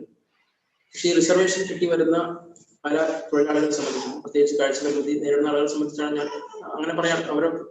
അവരെ അടിസ്ഥാനപ്പെടുത്തി പറയുകയാണെങ്കിൽ ഈ വികലാംഗരായിട്ടുള്ള ആളുകൾക്ക് അടിസ്ഥാനപരമായിട്ടുള്ള അടിസ്ഥാന സൗകര്യങ്ങൾ ബേസിക് ഇൻഫ്രാസ്ട്രക്ചേഴ്സ് അത് പല ഗവൺമെന്റ് ഓഫീസുകളിൽ ഇല്ല എന്നുള്ളതാണ് യാത്ര. ഇപ്പോ ബാങ്കുകളിൽ മറ്റൊക്കെ ഒരുപാട് ആളുകൾ പരീക്ഷ എഴുതിയിട്ട് ജോലിക്ക് കയറുന്നു, കാഴ്ചപരിമിതി നേരിടുന്ന ആളുകളും അല്ലാത്ത വികലാംഗരും കയറുന്നു. ഉദാഹരണം പറഞ്ഞാൽ ബാങ്കിലെ PO അതുപോലെയുള്ള ഒരുപാട് ജോലികൾ കയറുന്നു. ഇത്തരം ജോലികളിലൊക്കെ തന്നെ കാഴ്ചപരിമിതി നേരിടുന്ന ആളുകൾ പ്രവേശിക്കുന്ന സമയത്ത് അവർക്ക് പ്രത്യേകിച്ച് ആവശ്യമായിട്ടുള്ള സാങ്കേതിക സൗകര്യങ്ങൾ ഏർപ്പെടുത്തി കൊടുക്കേണ്ട അത്യാവശ്യമാണ്. പ്രത്യേകിച്ച് കാഴ്ചപരിമിതി നേരിടുന്ന ആൾക്കാരാണെങ്കിൽ അവരുമായിട്ട് കസ്റ്റമർ വന്നിട്ട് ഒരു ഫോം കൊടുത്തിട്ട് നമുക്ക് ഇത്ര രൂപ വിഡ്രോ ചെയ്യണം എന്നൊക്കെ അവരോട് ആവശ്യപ്പെടുകയാണെങ്കിൽ അവർക്കത് ഡീൽ ചെയ്യാൻ വളരെ ബുദ്ധിമുട്ടാണ്. കാരണം ഫോമിൽ ഹാൻഡ് റിട്ടൺ ആയിട്ടുള്ള നമ്മൾ എഴുതി ഫില്ല് ചെയ്തിട്ട് ഒരാൾക്ക് സബ്മിറ്റ് ചെയ്ത് നമ്മൾ കയ്യിൽ കൊടുത്തരുന്ന സമയത്ത് നമുക്ക് നോക്കിയിട്ട് എത്രയാണ് തുക എത്രയാണ് അദ്ദേഹത്തിന് വേണ്ടത് നോക്കിയിട്ട് അത് എടുത്തു കൊടുക്കുക എന്നുള്ളത് ഇപ്പോഴത്തെ സാഹചര്യത്തിൽ ബുദ്ധിമുട്ടാണ്. അപ്പൊ അത്തരത്തിലുള്ള ഞാൻ ഉദാഹരണം പറയാം, ഒരു ചെക്ക് നമ്മൾ എക്സ്ചേഞ്ച് ചെയ്യുന്ന സമയത്തും അതുപോലെയുള്ള ഒരുപാട് ഈ ഫയലുകൾ പ്രത്യേകിച്ച് സർക്കാർ സ്ഥാപനങ്ങളിലും അല്ലെങ്കിൽ സർക്കാർ ഇതര സ്ഥാപനങ്ങൾ പ്രൈവറ്റ് സ്ഥാപനങ്ങളിലൊക്കെ തന്നെ ഫയലുകൾ കൈകാര്യം ചെയ്തപ്പോഴും ഈ ഹാൻഡ് റിട്ടൺ ആയിട്ടുള്ള ഈ ഫയലിംഗ് ഡിജിറ്റൽ ഫയലിംഗ് അത്രത്തോളം നമുക്കിടയിൽ വ്യാപകമായിട്ടില്ല. അതുകൊണ്ട് ഇപ്പോഴും നമ്മളത് ഹാൻഡ് റിട്ടൺ എഴുത്ത് രീതികളിലൂടെയാണ് ഇപ്പോഴും ചെയ്യുന്നത്. ഈ എഴുത്ത് രീതികളോടുള്ള കൈമാറ്റങ്ങൾ ഫയൽ എക്സ്ചേഞ്ചസും അല്ലെങ്കിൽ ഫയൽ ഡീലിംഗ് ഒക്കെ നമുക്ക് വികലാംഗരെ സംബന്ധിച്ച് ഇപ്പോഴും ഭയങ്കര ബുദ്ധിമുട്ടാണ്. പ്രൊഫഷണൽ രംഗത്തൊക്കെ ആണെങ്കിൽ വികലാംഗ പ്രശ്നമാണ് ഈ ഒരു ഒഫീഷ്യൽ ആയിട്ടുള്ള മേഖലയിലുള്ള ഈ ഒരു പ്രശ്നം. ഡിജിറ്റലൈസേഷൻ എന്നുള്ളത് കുറച്ചുകൂടി വ്യാപിക്കുകയാണെങ്കിൽ കുറച്ചുകൂടി വികലാംഗർക്ക് സഹായമാണ്. കാരണം എന്താ വെച്ചാൽ കമ്പ്യൂട്ടറുകളും മറ്റൊക്കെ നമുക്ക് സ്ക്രീൻ റീഡിംഗ് സോഫ്റ്റ്വെയറുകളൊക്കെ ഇപ്പോൾ അവൈലബിൾ ആണ്. അതുപോലെ സ്മാർട്ട് ഫോണുകളൊക്കെ തന്നെ ഈ സ്പീക്കിംഗ് ആപ്ലിക്കേഷൻസ് നമുക്ക് ലഭ്യമാണ്. ഇപ്പോൾ സ്ക്രീനുകളിൽ പ്രത്യക്ഷപ്പെടുന്ന സംഗതികൾ, സ്ക്രീനിൽ വരുന്ന സംഗതികൾ ലെറ്റേഴ്സ് ആയാലും അല്ലെങ്കിൽ സ്ക്രീനിലെ ഫോണിന്റെയും അതുപോലെ കമ്പ്യൂട്ടറിന്റെ സ്ക്രീനിൽ വരുന്ന ഓപ്ഷൻസും അതുപോലെ ഫയലുകളൊക്കെ തന്നെ എന്താണ് നമുക്ക് പറഞ്ഞു തരികയും നമുക്ക് ആ ഓഡിയോ അസിസ്റ്റൻസിന്റെ സഹായത്തോട് കൂടിയിട്ട് നമുക്ക് ഡിജിറ്റൽ ആയിട്ടുള്ള കാര്യങ്ങൾ ചെയ്യാൻ ഇന്നത്തെ കാലത്ത് ഭയങ്കര എളുപ്പമാണ്. അപ്പോൾ നമ്മുടെ ഈ ഡിജിറ്റലൈസേഷൻ ഓഫ് ഫയൽസ് എന്നുള്ളത് കൂടുതൽ വ്യാപകമാക്കാതെ സർക്കാർ സ്ഥാപനങ്ങളിലും മറ്റൊക്കെ വികലാംഗരെ റിക്രൂട്ട് ചെയ്യുന്നതുകൊണ്ട് പ്രത്യേകിച്ച് കാഴ്ചപരിമിതിയുള്ള ആളുകളെ റിക്രൂട്ട് ചെയ്യുന്നതുകൊണ്ട് അവർക്ക് അവരുടെ പ്രൊഡക്ടിവിറ്റി അവരുടെ കഴിവിനെ കൂടുതൽ പ്രയോജനപ്പെടുത്താൻ പറ്റും തോന്നില്ല. സർക്കാരുകൾ പ്രത്യേകിച്ച് ശ്രദ്ധിക്കേണ്ട ഒരു കാര്യമാണ് ഈ ഒരു വിഷയം. ഒരേ സമയം തന്നെ റിസർവേഷനിലൂടെയും അല്ലെങ്കിൽ മറ്റു പരീക്ഷകൾ കോമ്പറ്റീഷൻ എക്സാമിനേഷനിലൂടെയൊക്കെ പരമാവധി വികലാംഗ ആളുകളെ സർക്കാരുകൾ പ്രൊമോട്ട് ചെയ്യാൻ ശ്രമിക്കുന്നുണ്ടെന്ന് ഒരു യാഥാർത്ഥ്യമാണ്. ഒരു പരിധി വരെയൊക്കെ പൂർണ്ണമായിട്ടില്ലെങ്കിൽ തന്നെ കുറച്ചൊക്കെ സർക്കാരുകൾ പ്രൊമോട്ട് ചെയ്യുന്നുണ്ട്. പക്ഷെ അതേസമയം തന്നെ ആവശ്യമായിട്ടുള്ള അടിസ്ഥാന സൗകര്യങ്ങൾ അതുപോലെ തന്നെ ഈ സർക്കാർ ഓഫീസുകളിൽ ജോലി ചെയ്യുന്ന, സർക്കാർ ഓഫീസുകളായാലും പ്രൈവറ്റ് ഓഫീസുകളായാലും ഒക്കെ തന്നെ ജോലി ചെയ്യുന്ന മറ്റു വികലാംഗരാണ്, പ്രത്യേകിച്ച് ഓർത്തോപെഡിക്കൽ ചാലഞ്ചായിട്ടുള്ള ആളുകൾക്കൊക്കെ യാത്രാ സൗകര്യങ്ങൾ, റാമ്പ് ഫെസിലിറ്റീസ്, അങ്ങനെയുള്ള ഒരുപാട് ഇൻഫ്രാസ്ട്രക്ചർ ഫെസിലിറ്റീസ് ഒക്കെ ഏർപ്പെടുത്തേണ്ടത് സർക്കാരിന്റെ അനിവാര്യതയാണ്. ഒരേ സമയത്ത് തന്നെ റിക്രൂട്ട് ചെയ്യുകയും അതേ സമയത്ത് റിക്രൂട്ട് ചെയ്ത വികലാംഗർക്ക് ശരിയായ രീതിയിൽ പ്രവർത്തിക്കാൻ ആവശ്യമായിട്ടുള്ള പ്രോപ്പർ വർക്ക് എൻവയോൺമെന്റ്, അല്ലെങ്കിൽ അവർ ജോലി ചെയ്യുന്നതിന് ആവശ്യമായിട്ടുള്ള ഒരു പ്രോപ്പർ എൻവയോൺമെന്റ് ഒരു ഇല്ലാത്തൊരവസ്ഥയും നിലനിൽക്കുന്നുണ്ട്. അത് പരിഹരിക്കാതെ നമ്മൾ റിക്രൂട്ട്മെന്റ് മാത്രം നടത്തിയത് കൊണ്ട് മാത്രം പ്രത്യേകിച്ച് അപ്പോൾ ആ ഒരു പ്രശ്നം സർക്കാരുകൾ പ്രത്യേകിച്ച് പരിഹരിക്കണം. പിന്നെ സ്വകാര്യ മേഖലയിൽ പ്രത്യേകിച്ച് നമ്മൾ എടുത്ത് പറയുന്ന വിഷയമാണ് നേരത്തെ പറഞ്ഞ പോലെ പൊതുസമൂഹത്തിന്റെ ഈ ഒരു കാഴ്ചപ്പാട്, വികലാംഗർ എന്ന് പറഞ്ഞാൽ ഒന്നും കഴിയാത്ത ആളുകളാണ് എന്നൊരു കാഴ്ചപ്പാട് ഉള്ളതുകൊണ്ട് സ്വകാര്യ മേഖലയിൽ ഇപ്പോഴും വികലാംഗർക്ക് വേണ്ടത്ര എത്തിപ്പെടാൻ പറ്റുന്നില്ല. ഒരുപാട് കഴിവുള്ള വികലാംഗർ, പ്രത്യേകിച്ച് IT പ്രൊഫഷണൽസും ഒക്കെ ആയിട്ടുള്ള ഒരുപാട് കഴിവുള്ള വികലാംഗരായ ആളുകൾ, കാഴ്ചപരിധിയുള്ള ആളുകളെയും വികലാംഗരെയൊക്കെ നമുക്ക് പരിചയമുണ്ട്. ഒന്ന് മാത്രമല്ല, ഈ അസിംപ്റ്റോമാറ്റി പോലെയുള്ള ആളുകളൊക്കെ പലപ്പോഴും പബ്ലിക്കിൽ തന്നെ പറഞ്ഞിട്ടുള്ള വിഷയമാണ്. മറ്റുള്ള വികലാംഗരല്ലാത്ത ആളുകളുമായിട്ട് താരതമ്യം ചെയ്ത് നോക്കുന്ന സമയത്ത് പ്രൊഡക്ടിവിറ്റി റേറ്റ് കൂടുതലുള്ളത് വികലാംഗർക്കാണ്. കാരണം ചെയ്യുന്ന ജോലികൾ വളരെ സെൻസിറ്റീവായിട്ടും അല്ലെങ്കിൽ എന്താ പറയുക കോൺഫിഡൻഷ്യലായിട്ടും എന്താ പറയാ കമ്പനിക്ക് ആവശ്യമായിട്ടുള്ള രീതിയിൽ ചെയ്യുന്ന ജോലികളെ വളരെയധികം സിൻസിയറായിട്ട് ചെയ്യുന്ന ആളുകളാണ്, അല്ലെങ്കിൽ അവരുടെ പ്രൊഡക്ടിവിറ്റി റേറ്റ് എന്ന് പറയുന്നത് വികലാംഗരല്ലാത്ത ആളുകളെക്കാൾ കൂടുതലാണെന്നുള്ളൊരു പ്രസ്താവന അദ്ദേഹത്തിന്റെ ഭാഗത്ത് അദ്ദേഹത്തിന്റെ കീഴിലുള്ള വിപ്രോ എന്ന് പറയുന്ന ഈ ഒരു ഇൻസ്റ്റിറ്റ്യൂഷൻ, ഈ ടെക് ഇൻസ്റ്റിറ്റ്യൂട്ട് ഒരുപാട് വികലാംഗരായ ആളുകളെ കുറെ റിക്രൂട്ട് ചെയ്യുന്ന ഒരു സ്ഥാപനമാണ്. അദ്ദേഹത്തിന്റെ ഒരു കാഴ്ചപ്പാട്ടിൽ ഞാൻ ഒരു പ്രസ്താവനകൾ കണ്ടതായിട്ട് ഞാൻ ഇടയ്ക്ക് ഓർക്കുന്നുണ്ട്. അപ്പോൾ ഇത് മറ്റുള്ള എല്ലാ സ്വകാര്യ സ്ഥാപനങ്ങൾക്കും പ്രൈവറ്റ് ഇൻസ്റ്റിറ്റ്യൂഷൻസും മാതൃകയാക്കാവുന്നതാണ്. ഈ സർക്കാർ സ്ഥാപനങ്ങളെ സംബന്ധിച്ച് റിസർവേഷനൊക്കെ ഉള്ളത് കൊണ്ട് സർക്കാർ സ്ഥാപനങ്ങൾ പലപ്പോഴും താല്പര്യമില്ലെങ്കിൽ തന്നെയും വികലാംഗരെ നിർബന്ധിത സാഹചര്യത്തിൽ എടുക്കേണ്ട സാഹചര്യമുണ്ട്. കാരണം ഇത്ര പെർസെന്റേജ് റിസർവേഷൻ ഉള്ളത് കൊണ്ട് അത് കൊടുത്തില്ലെങ്കിൽ സ്വാഭാവികമായിട്ടും നിയമ പ്രശ്നങ്ങളിലേക്ക് മറ്റും നയിക്കുന്നത് കൊണ്ട് പലപ്പോഴും സർക്കാർ സ്ഥാപനങ്ങളിൽ തന്നെ പല സ്ഥാപനങ്ങൾക്കും വികലാംഗരായ ആളുകളെ എടുക്കുന്നതിൽ താല്പര്യമില്ല എന്നുള്ള യാഥാർത്ഥ്യമാണ്. പക്ഷെ ഈ റിസർവേഷനും ഭരണഘടനാപരമായിട്ടുള്ള എന്താ പറയുക പ്രൊട്ടക്ഷനൊക്കെ വികലാംഗർക്ക് ഉള്ളത് കൊണ്ട് പലപ്പോഴും അവർ അതിന് നിർബന്ധരാണ്. പക്ഷെ സ്വകാര്യ മേഖലയിൽ അത്തരത്തിലുള്ള റിസർവേഷനുള്ള പ്രൊവിഷൻ ഇല്ലാത്തതുകൊണ്ട് ഇപ്പോൾ അവരുടെ താല്പര്യമാണ് ആരെടുക്കണം. അതുകൊണ്ട് ആ ഒരു സാഹചര്യത്തിൽ എന്താ പറയാ സ്വകാര്യ മേഖലയിലേക്ക് കടന്നു വരുന്ന വികലാംഗരുടെ എണ്ണം വളരെ കുറവാണെന്നാണ് യാഥാർത്ഥ്യം. അതിന് പ്രധാനപ്പെട്ട കാരണം ഞാൻ പറഞ്ഞ പോലെ വികലാംഗരുടെ കഴിവില്ലായ്മ എന്ന് പറയുന്ന ഒരു ആസ്പെക്റ്റിനെ ഒരു വശത്തെ വല്ലാതെ ആളുകൾ ഉയർത്തി കാണിക്കും. ഒന്നും കഴിയാത്ത ആളുകളാണ്, അവരുടെ കഴിവിനെ തിരിച്ചറിയാനുള്ളൊരു സന്നദ്ധ പലപ്പോഴും ആളുകൾക്ക് ഇല്ലാത്തതുകൊണ്ടുള്ള പ്രശ്നമാണ് എന്നാണ് ഞാൻ മനസ്സിലായത്. അപ്പൊ അതും പൊതുസമൂഹത്തിന്റെ ഭാഗത്ത് ഉണ്ടാവേണ്ട ഒരു പെർസെപ്ഷൻ ഉണ്ടാവേണ്ട ഒരു മാറ്റം. അതുകൂടി അത്തരത്തിൽ സ്വകാര്യ മേഖലയിൽ മാറ്റങ്ങൾ ഉണ്ടായാൽ മാത്രമേ സർക്കാരിന്റെ സഹായത്തോടു കൂടിയും അല്ലെങ്കിൽ നമ്മുടെ വികലാംഗരുടെ സ്വന്തം പ്രയത്നത്തിലൂടെ കൂടിയൊക്കെ അവര് നേടിയെടുത്തിട്ടുള്ള കഴിവുകൾ അല്ലെങ്കിൽ അവരുടെ പ്രൊഫഷണൽ കപ്പാസിറ്റീസ് അത് പൊതുസമൂഹത്തിനും മറ്റു സ്വകാര്യ കമ്പനികൾക്കും ഒക്കെ മറ്റും അല്ലെങ്കിൽ സർക്കാർ സ്ഥാപനങ്ങൾക്കും ഉപയോഗപ്പെടണമെങ്കിൽ അത്യധികമായിട്ട് ഈ കാഴ്ചപ്പാടിൽ മാറ്റം ഉണ്ടാവേണ്ടത് അത്യാവശ്യമാണ്. പിന്നെ നമ്മള് ചില പ്രൊഫഷനുകൾ എടുത്ത് നോക്കിക്കഴിഞ്ഞാൽ കുറെയൊക്കെ അതില് വികലാംഗർക്ക് നല്ല രീതിയിൽ ശോഭിക്കാൻ പറ്റുന്ന പ്രൊഫഷൻസ് ഉണ്ട്. അധ്യാപനം എന്നുള്ളത് ഒരു പരിധി വരെയൊക്കെ അങ്ങനെയാണ്. ഞാൻ അധ്യാപന മേഖല വർക്ക് ചെയ്യുന്ന ഒരാളായതുകൊണ്ട് എൻ്റെ ഒരു അനുഭവത്തിൽ ഒരു പരിധി വരെയൊക്കെ നമുക്ക് മറ്റുള്ള മേഖലകളെ അപേക്ഷിച്ച് നോക്കുന്ന സമയത്ത് കുറച്ചുകൂടിയൊക്കെ നമുക്ക് എന്താ പറയാ ശോഭിക്കാൻ പറ്റും എന്ന് പറഞ്ഞാൽ കുറച്ചുകൂടിയൊക്കെ ചെയ്യാൻ പറ്റും, കുറെ കാര്യങ്ങൾ ചെയ്യാൻ പറ്റും. പ്രത്യേകിച്ച് നമ്മൾ ഈ ഡിജിറ്റൽ ക്ലാസ് റൂമൊക്കെ വന്നതോടുകൂടി പ്രത്യേകിച്ച് സർക്കാർ സ്ഥാപനങ്ങളിലൊക്കെ മിക്കവാറും സ്ഥാപനങ്ങൾ ഡിജിറ്റലൈസ് ചെയ്തുകൊണ്ട് നമുക്ക് തന്നെ ഞാനൊക്കെ ചെയ്യാറുള്ളത് ബ്ലാക്ക് ബോർഡ് ഉപയോഗിക്കുക എന്നുള്ളത് നമുക്ക് കുറച്ച് ബുദ്ധിമുട്ടാണെന്നുള്ളത് കഴിയില്ല എന്നുള്ളതാണ് യാഥാർത്ഥ്യം. അപ്പൊ നമ്മൾ അതിന് പകരമായിട്ട് ഈ ഡിജിറ്റലൈസേഷൻ നടന്നതുകൊണ്ട് തന്നെ ഡിജിറ്റലൈസേഷൻ പ്രോസസ് ഏകദേശം നടന്നതുകൊണ്ട് നമുക്ക് ഈ പ്രൊജക്ടറും LCD ഒക്കെ വെച്ചുകൊണ്ട് നമുക്ക് ഒന്നുകിൽ സ്ലൈഡുകൾ ഉപയോഗിച്ചുകൊണ്ട് പോയിന്റ്സ് ഡിസ്പ്ലേ ചെയ്തുകൊണ്ട് അങ്ങനെ ചെയ്യാം. അതർവൈസ് നമുക്ക് ഒരുപാട് ഈ സോഫ്റ്റ്വെയറുകൾ അവൈലബിൾ ആണ്. ഓപ്പൺ ബോർഡ്, ജാം ബോർഡ്, നമ്മുടെ ഗൂഗിൾ മീറ്റിലൊക്കെ നമ്മൾ ഉപയോഗിക്കുന്ന ജാം ബോർഡ് പോലെയുള്ള ആപ്ലിക്കേഷൻസ് അല്ലെങ്കിൽ അത്തരം ആപ്ലിക്കേഷൻസ് ഉപയോഗിച്ചുകൊണ്ട് നമുക്ക് ബ്ലാക്ക് ബോർഡ് സാധാരണ ആളുകൾ ഉപയോഗിക്കുന്ന പോലെ തന്നെ നമുക്ക് അത് ഡിജിറ്റലായിട്ട് ഉപയോഗിക്കാൻ പറ്റും. അപ്പൊ അത്തരത്തിൽ ബ്ലാക്ക് ബോർഡ് ഉപയോഗിക്കുന്നതിനുള്ള പരിമിതി നമുക്ക് മറികടക്കാം. ഇതുപോലെ ഇപ്പോൾ പ്രത്യേകിച്ച് കൊറോണയ്ക്ക് ശേഷമൊക്കെ വ്യാപകമായിട്ട് നമ്മൾ ഡിജിറ്റൽ പ്ലാറ്റ്ഫോം ഉപയോഗിച്ചുകൊണ്ട് ക്ലാസ്സുകൾ നടത്തുകയും അല്ലെങ്കിൽ അസൈൻമെന്റുകളൊക്കെ നമ്മൾ ഡിജിറ്റലായിട്ട് സബ്മിറ്റ് ചെയ്യുകയും ചെയ്യുമ്പോൾ കുറച്ചുകൂടി അത് നേരത്തെ ഞാൻ സൂചിപ്പിച്ച പോലെ മാനുവലായിട്ട് നമുക്ക് ഫയൽ ഹാൻഡ് റിട്ടൺ ആയിട്ട് ഡീൽ ചെയ്യുന്നതിനേക്കാൾ നല്ലത് കാഴ്ചപരിമിതി നേടുന്ന ആളുകളെ സംബന്ധിച്ചിടത്തോളം എത്രത്തോളം ഡിജിറ്റൽ ആകുന്ന അത്രത്തോളം നല്ലതാണ്. കാരണം നമുക്കിപ്പോ നേരത്തെ സൂചിപ്പിച്ച പോലെ ആപ്ലിക്കേഷൻസ് ഫോണും അതുപോലെ സിസ്റ്റത്തിലൊക്കെ ആപ്ലിക്കേഷൻസ് ഒരുപാട് ഉള്ളതുകൊണ്ട് നമുക്ക് വായിച്ചു തരാൻ സ്ക്രീൻ റീഡിംഗ് സിസ്റ്റത്തിനകത്ത് നമുക്ക് പുസ്തകങ്ങൾ വായിച്ചു തരാനും അല്ലെങ്കിൽ വേർഡ് ഫയലുകളായാലും അല്ലെങ്കിൽ ഈ എക്സൽ ഫയലുകളൊക്കെ ആയാലും നമുക്കത് വായിച്ചു തരും. അതിനകത്തുള്ള കണ്ടന്റ് വായിച്ചു തരുന്ന ഒരുപാട് സോഫ്റ്റ്വെയർസ് ഉള്ളത് കൊണ്ട് നമുക്കത് ഉപയോഗിച്ചുകൊണ്ട് പരമാവധി മറ്റുള്ള ആളുകൾ ചെയ്യുന്നത് പോലെ തന്നെ ബ്ലാക്ക് ബോർഡ് ഉപയോഗിക്കാനും അല്ലെങ്കിൽ ക്ലാസ് എടുക്കാനും കുട്ടികളുടെ അസൈൻമെന്റ്സ് നോക്കാനും അങ്ങനെയൊക്കെയുള്ള സംവിധാനങ്ങൾ ഇപ്പോൾ വന്നിട്ടുണ്ട്. അപ്പൊ അതുകൊണ്ട് ഒരു പരിധി വരെയൊക്കെ നമുക്കത് വലിയ ഈ അധ്യാപന മേഖല എന്നുള്ള വലിയ വിഷയമായിട്ട് തോന്നുന്നില്ല. പക്ഷെ മറ്റു പല മേഖലകളിലും നമ്മൾ ഈ ഒരു വിഷയം ഉദ്ദേശിച്ച് അഡ്രസ് ചെയ്യേണ്ട ഒരു കാര്യമാണ്. പ്രത്യേകിച്ച് നമുക്ക് ഇപ്പോ എക്സാമിനേഷന്റെ ഒരു വിഷയമാണ് ഇപ്പോൾ കൂടുതലായിട്ട് നമുക്ക് കാഴ്ചപരിമിതി നേരിടുന്ന അധ്യാപകരെ സംബന്ധിച്ചുള്ള കുറച്ച് ബുദ്ധിമുട്ടായിട്ട് തോന്നും. കാരണം പേപ്പർ വാല്യുവേഷൻ എന്നുള്ളത് ഞാൻ നേരത്തെ പറഞ്ഞ പോലെ ഇപ്പോൾ നമ്മൾ ഹാൻഡ് റിട്ടൺ പഴയ ആ രീതിയിലാണ് ഇപ്പോൾ ചെയ്യുന്നത്. നമുക്ക് പൂർണ്ണമായിട്ട് എക്സാമിനേഷൻസ് ഡിജിറ്റൽ ആക്കാനുള്ള പരിമിതികളുണ്ട്.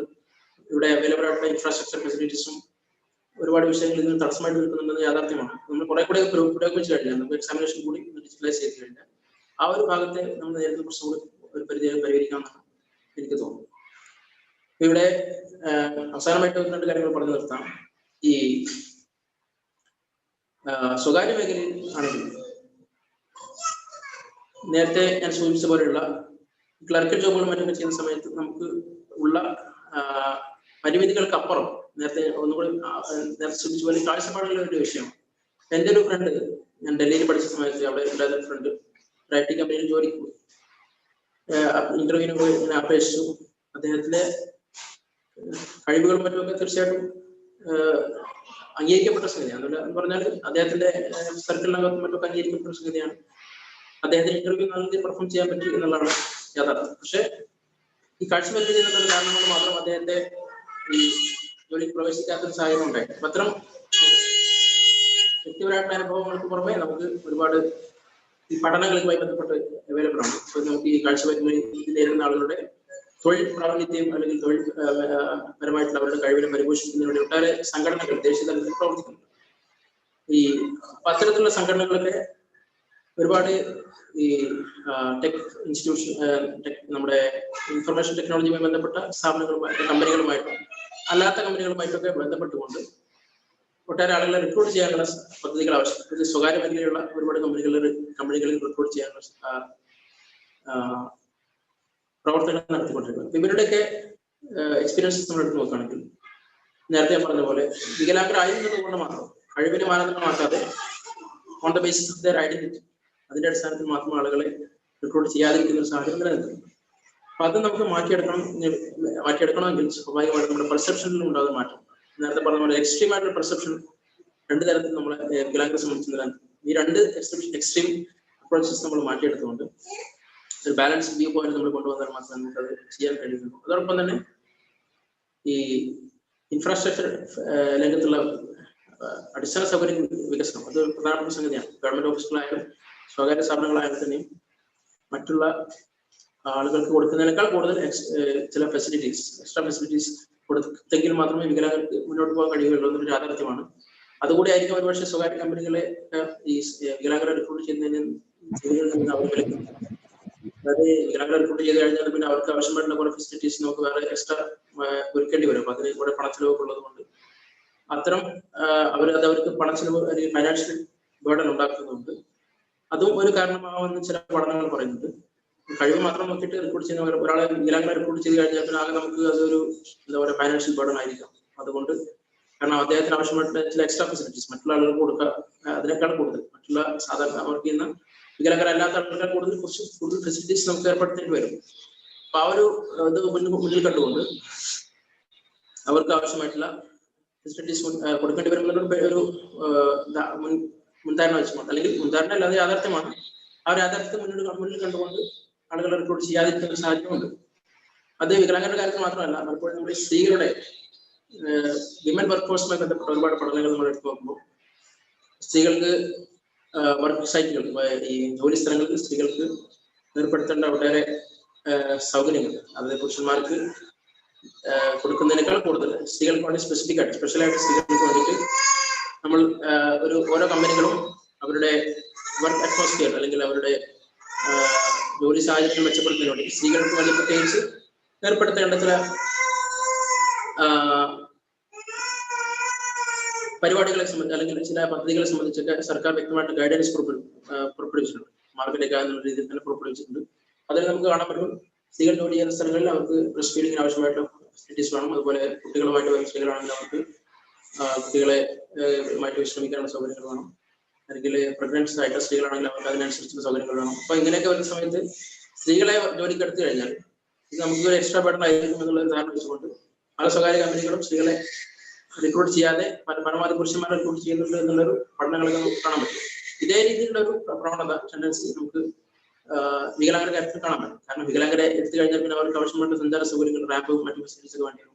അല്ലെങ്കിൽ കാഴ്ചപരിമിതിയിലാണെങ്കിൽ അവർക്ക് ആവശ്യമായിട്ട് സോഫ്റ്റ്വെയറുകളും മറ്റൊക്കെ വാങ്ങിക്കൊടുക്കുന്നത്. അപ്പൊ അങ്ങനെയൊക്കെയുള്ള ഒട്ടേറെ ബേർഡൻസ് വരും എന്നുള്ളൊരു ധാരണ വെച്ചുകൊണ്ട് നമുക്ക് സർക്കാർ മേഖല അല്ല സ്വകാര്യ മേഖലയിൽ പ്രത്യേകിച്ച് ആളുകളെ റിക്രൂട്ട് ചെയ്യാതിരിക്കുന്ന സാഹചര്യമുണ്ട്. സർക്കാർ മേഖലയിൽ ഞാൻ നേരത്തെ പറഞ്ഞ പോലെ റിക്രൂട്ട് ചെയ്തിട്ട് ജോലിയിൽ കയറിയിട്ടുള്ള പല ആളുകൾക്കും അടിസ്ഥാന സൗകര്യം വികസിപ്പിച്ച് കൊടുക്കാത്തതിന്റെ പേരിൽ അല്ലെങ്കിൽ വേണ്ടത്ര അടിസ്ഥാന സൗകര്യം കൊടുക്കാത്തതിന്റെ പേരിൽ അവരുടെ ശരിയായ രീതിയിലുള്ള കപ്പാസിറ്റി ഉപയോഗപ്പെടുത്താൻ പറ്റുന്നില്ല എന്നതിന്റെ യാഥാർത്ഥ്യമുണ്ട്. അപ്പൊ സർക്കാർ ആ വിഷയം കൂടി ശ്രദ്ധിക്കേണ്ട ഒരു വിഷയം. അപ്പോൾ ഇങ്ങനെയുള്ള കുറച്ച് കാര്യങ്ങളൊക്കെയാണ് ഞാൻ നിങ്ങളുടെ മുമ്പിൽ ഷെയർ ചെയ്യാൻ ഉദ്ദേശിച്ചത്. ഇതുമായി ബന്ധപ്പെട്ട് നമുക്ക് എന്തെങ്കിലും ഷെയറിംഗ് അല്ലെങ്കിൽ എക്സ്ചേഞ്ച് ക്വസ്റ്റ്യൻ എന്നുള്ള രീതിയിൽ നിങ്ങളുടെ അഭിപ്രായങ്ങൾ എക്സ്ചേഞ്ച് ചെയ്യണമെങ്കിൽ അങ്ങനെ ചെയ്യാം. അതർവൈസ് ഞാനിവിടെ ഈ ഒരു വിഷയത്തിൽ കൂടെ അവസാനിപ്പിക്കാനാണ് ഉദ്ദേശിക്കുന്നത്.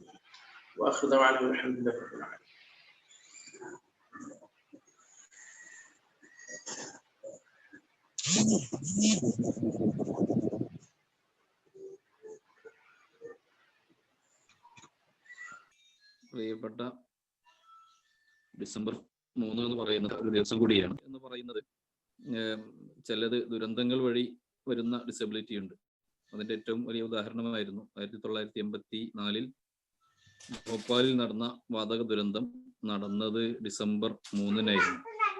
ഇന്ന് നമ്മൾ ആ ഒരു പരിപാടി നടത്തുന്ന സമയത്ത് ഇതിന്റെ കൂടെ തന്നെ ഓർക്കപ്പെടേണ്ട മറ്റൊരു കാര്യം കൂടിയാണ്. അപ്പോ ഡിസംബർ അന്നത്തെ വാതക ദുരന്തം അതുപോലെ ഡിസംബർ 3 തന്നെയായിരുന്നു ക്രിസ്ത്യൻ ബർണാഡ് ലോകത്തിലെ ആദ്യത്തെ ട്രാൻസ്പ്ലാന്റേഷൻ ഹാർട്ട് ട്രാൻസ്പ്ലാന്റേഷൻ നടത്തിയത്.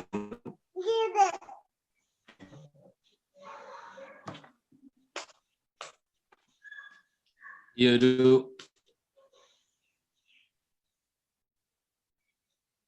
സംഭവങ്ങൾക്കൊക്കെ സാക്ഷ്യം വഹിച്ച ഒരു പ്രത്യേക ദിവസത്തിൽ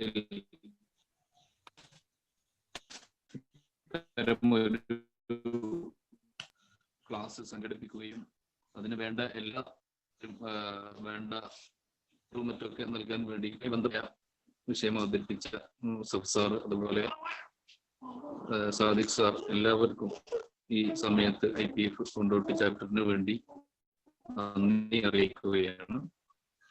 അതുപോലെ പ്രോഗ്രാമിൽ നമുക്ക് കാലിക്കറ്റ് യൂണിവേഴ്സിറ്റിയുടെ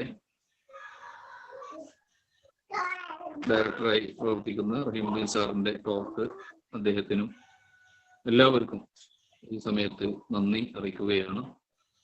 പ്രോഗ്രാം ഇത്ര സമയം വീക്ഷിച്ച മുഴുവൻ ആളുകൾക്കും IPF-ന് വേണ്ടി നന്ദി അറിയിച്ചുകൊണ്ട് ഈ ഒരു സംരംഭം ഒരു നല്ല സംരംഭമായി അല്ലാഹു തആല നമ്മിൽ നിന്ന് സ്വീകരിക്കുമാറാവട്ടെ എന്ന് ദുആ ചെയ്യുന്നു. അതോടൊപ്പം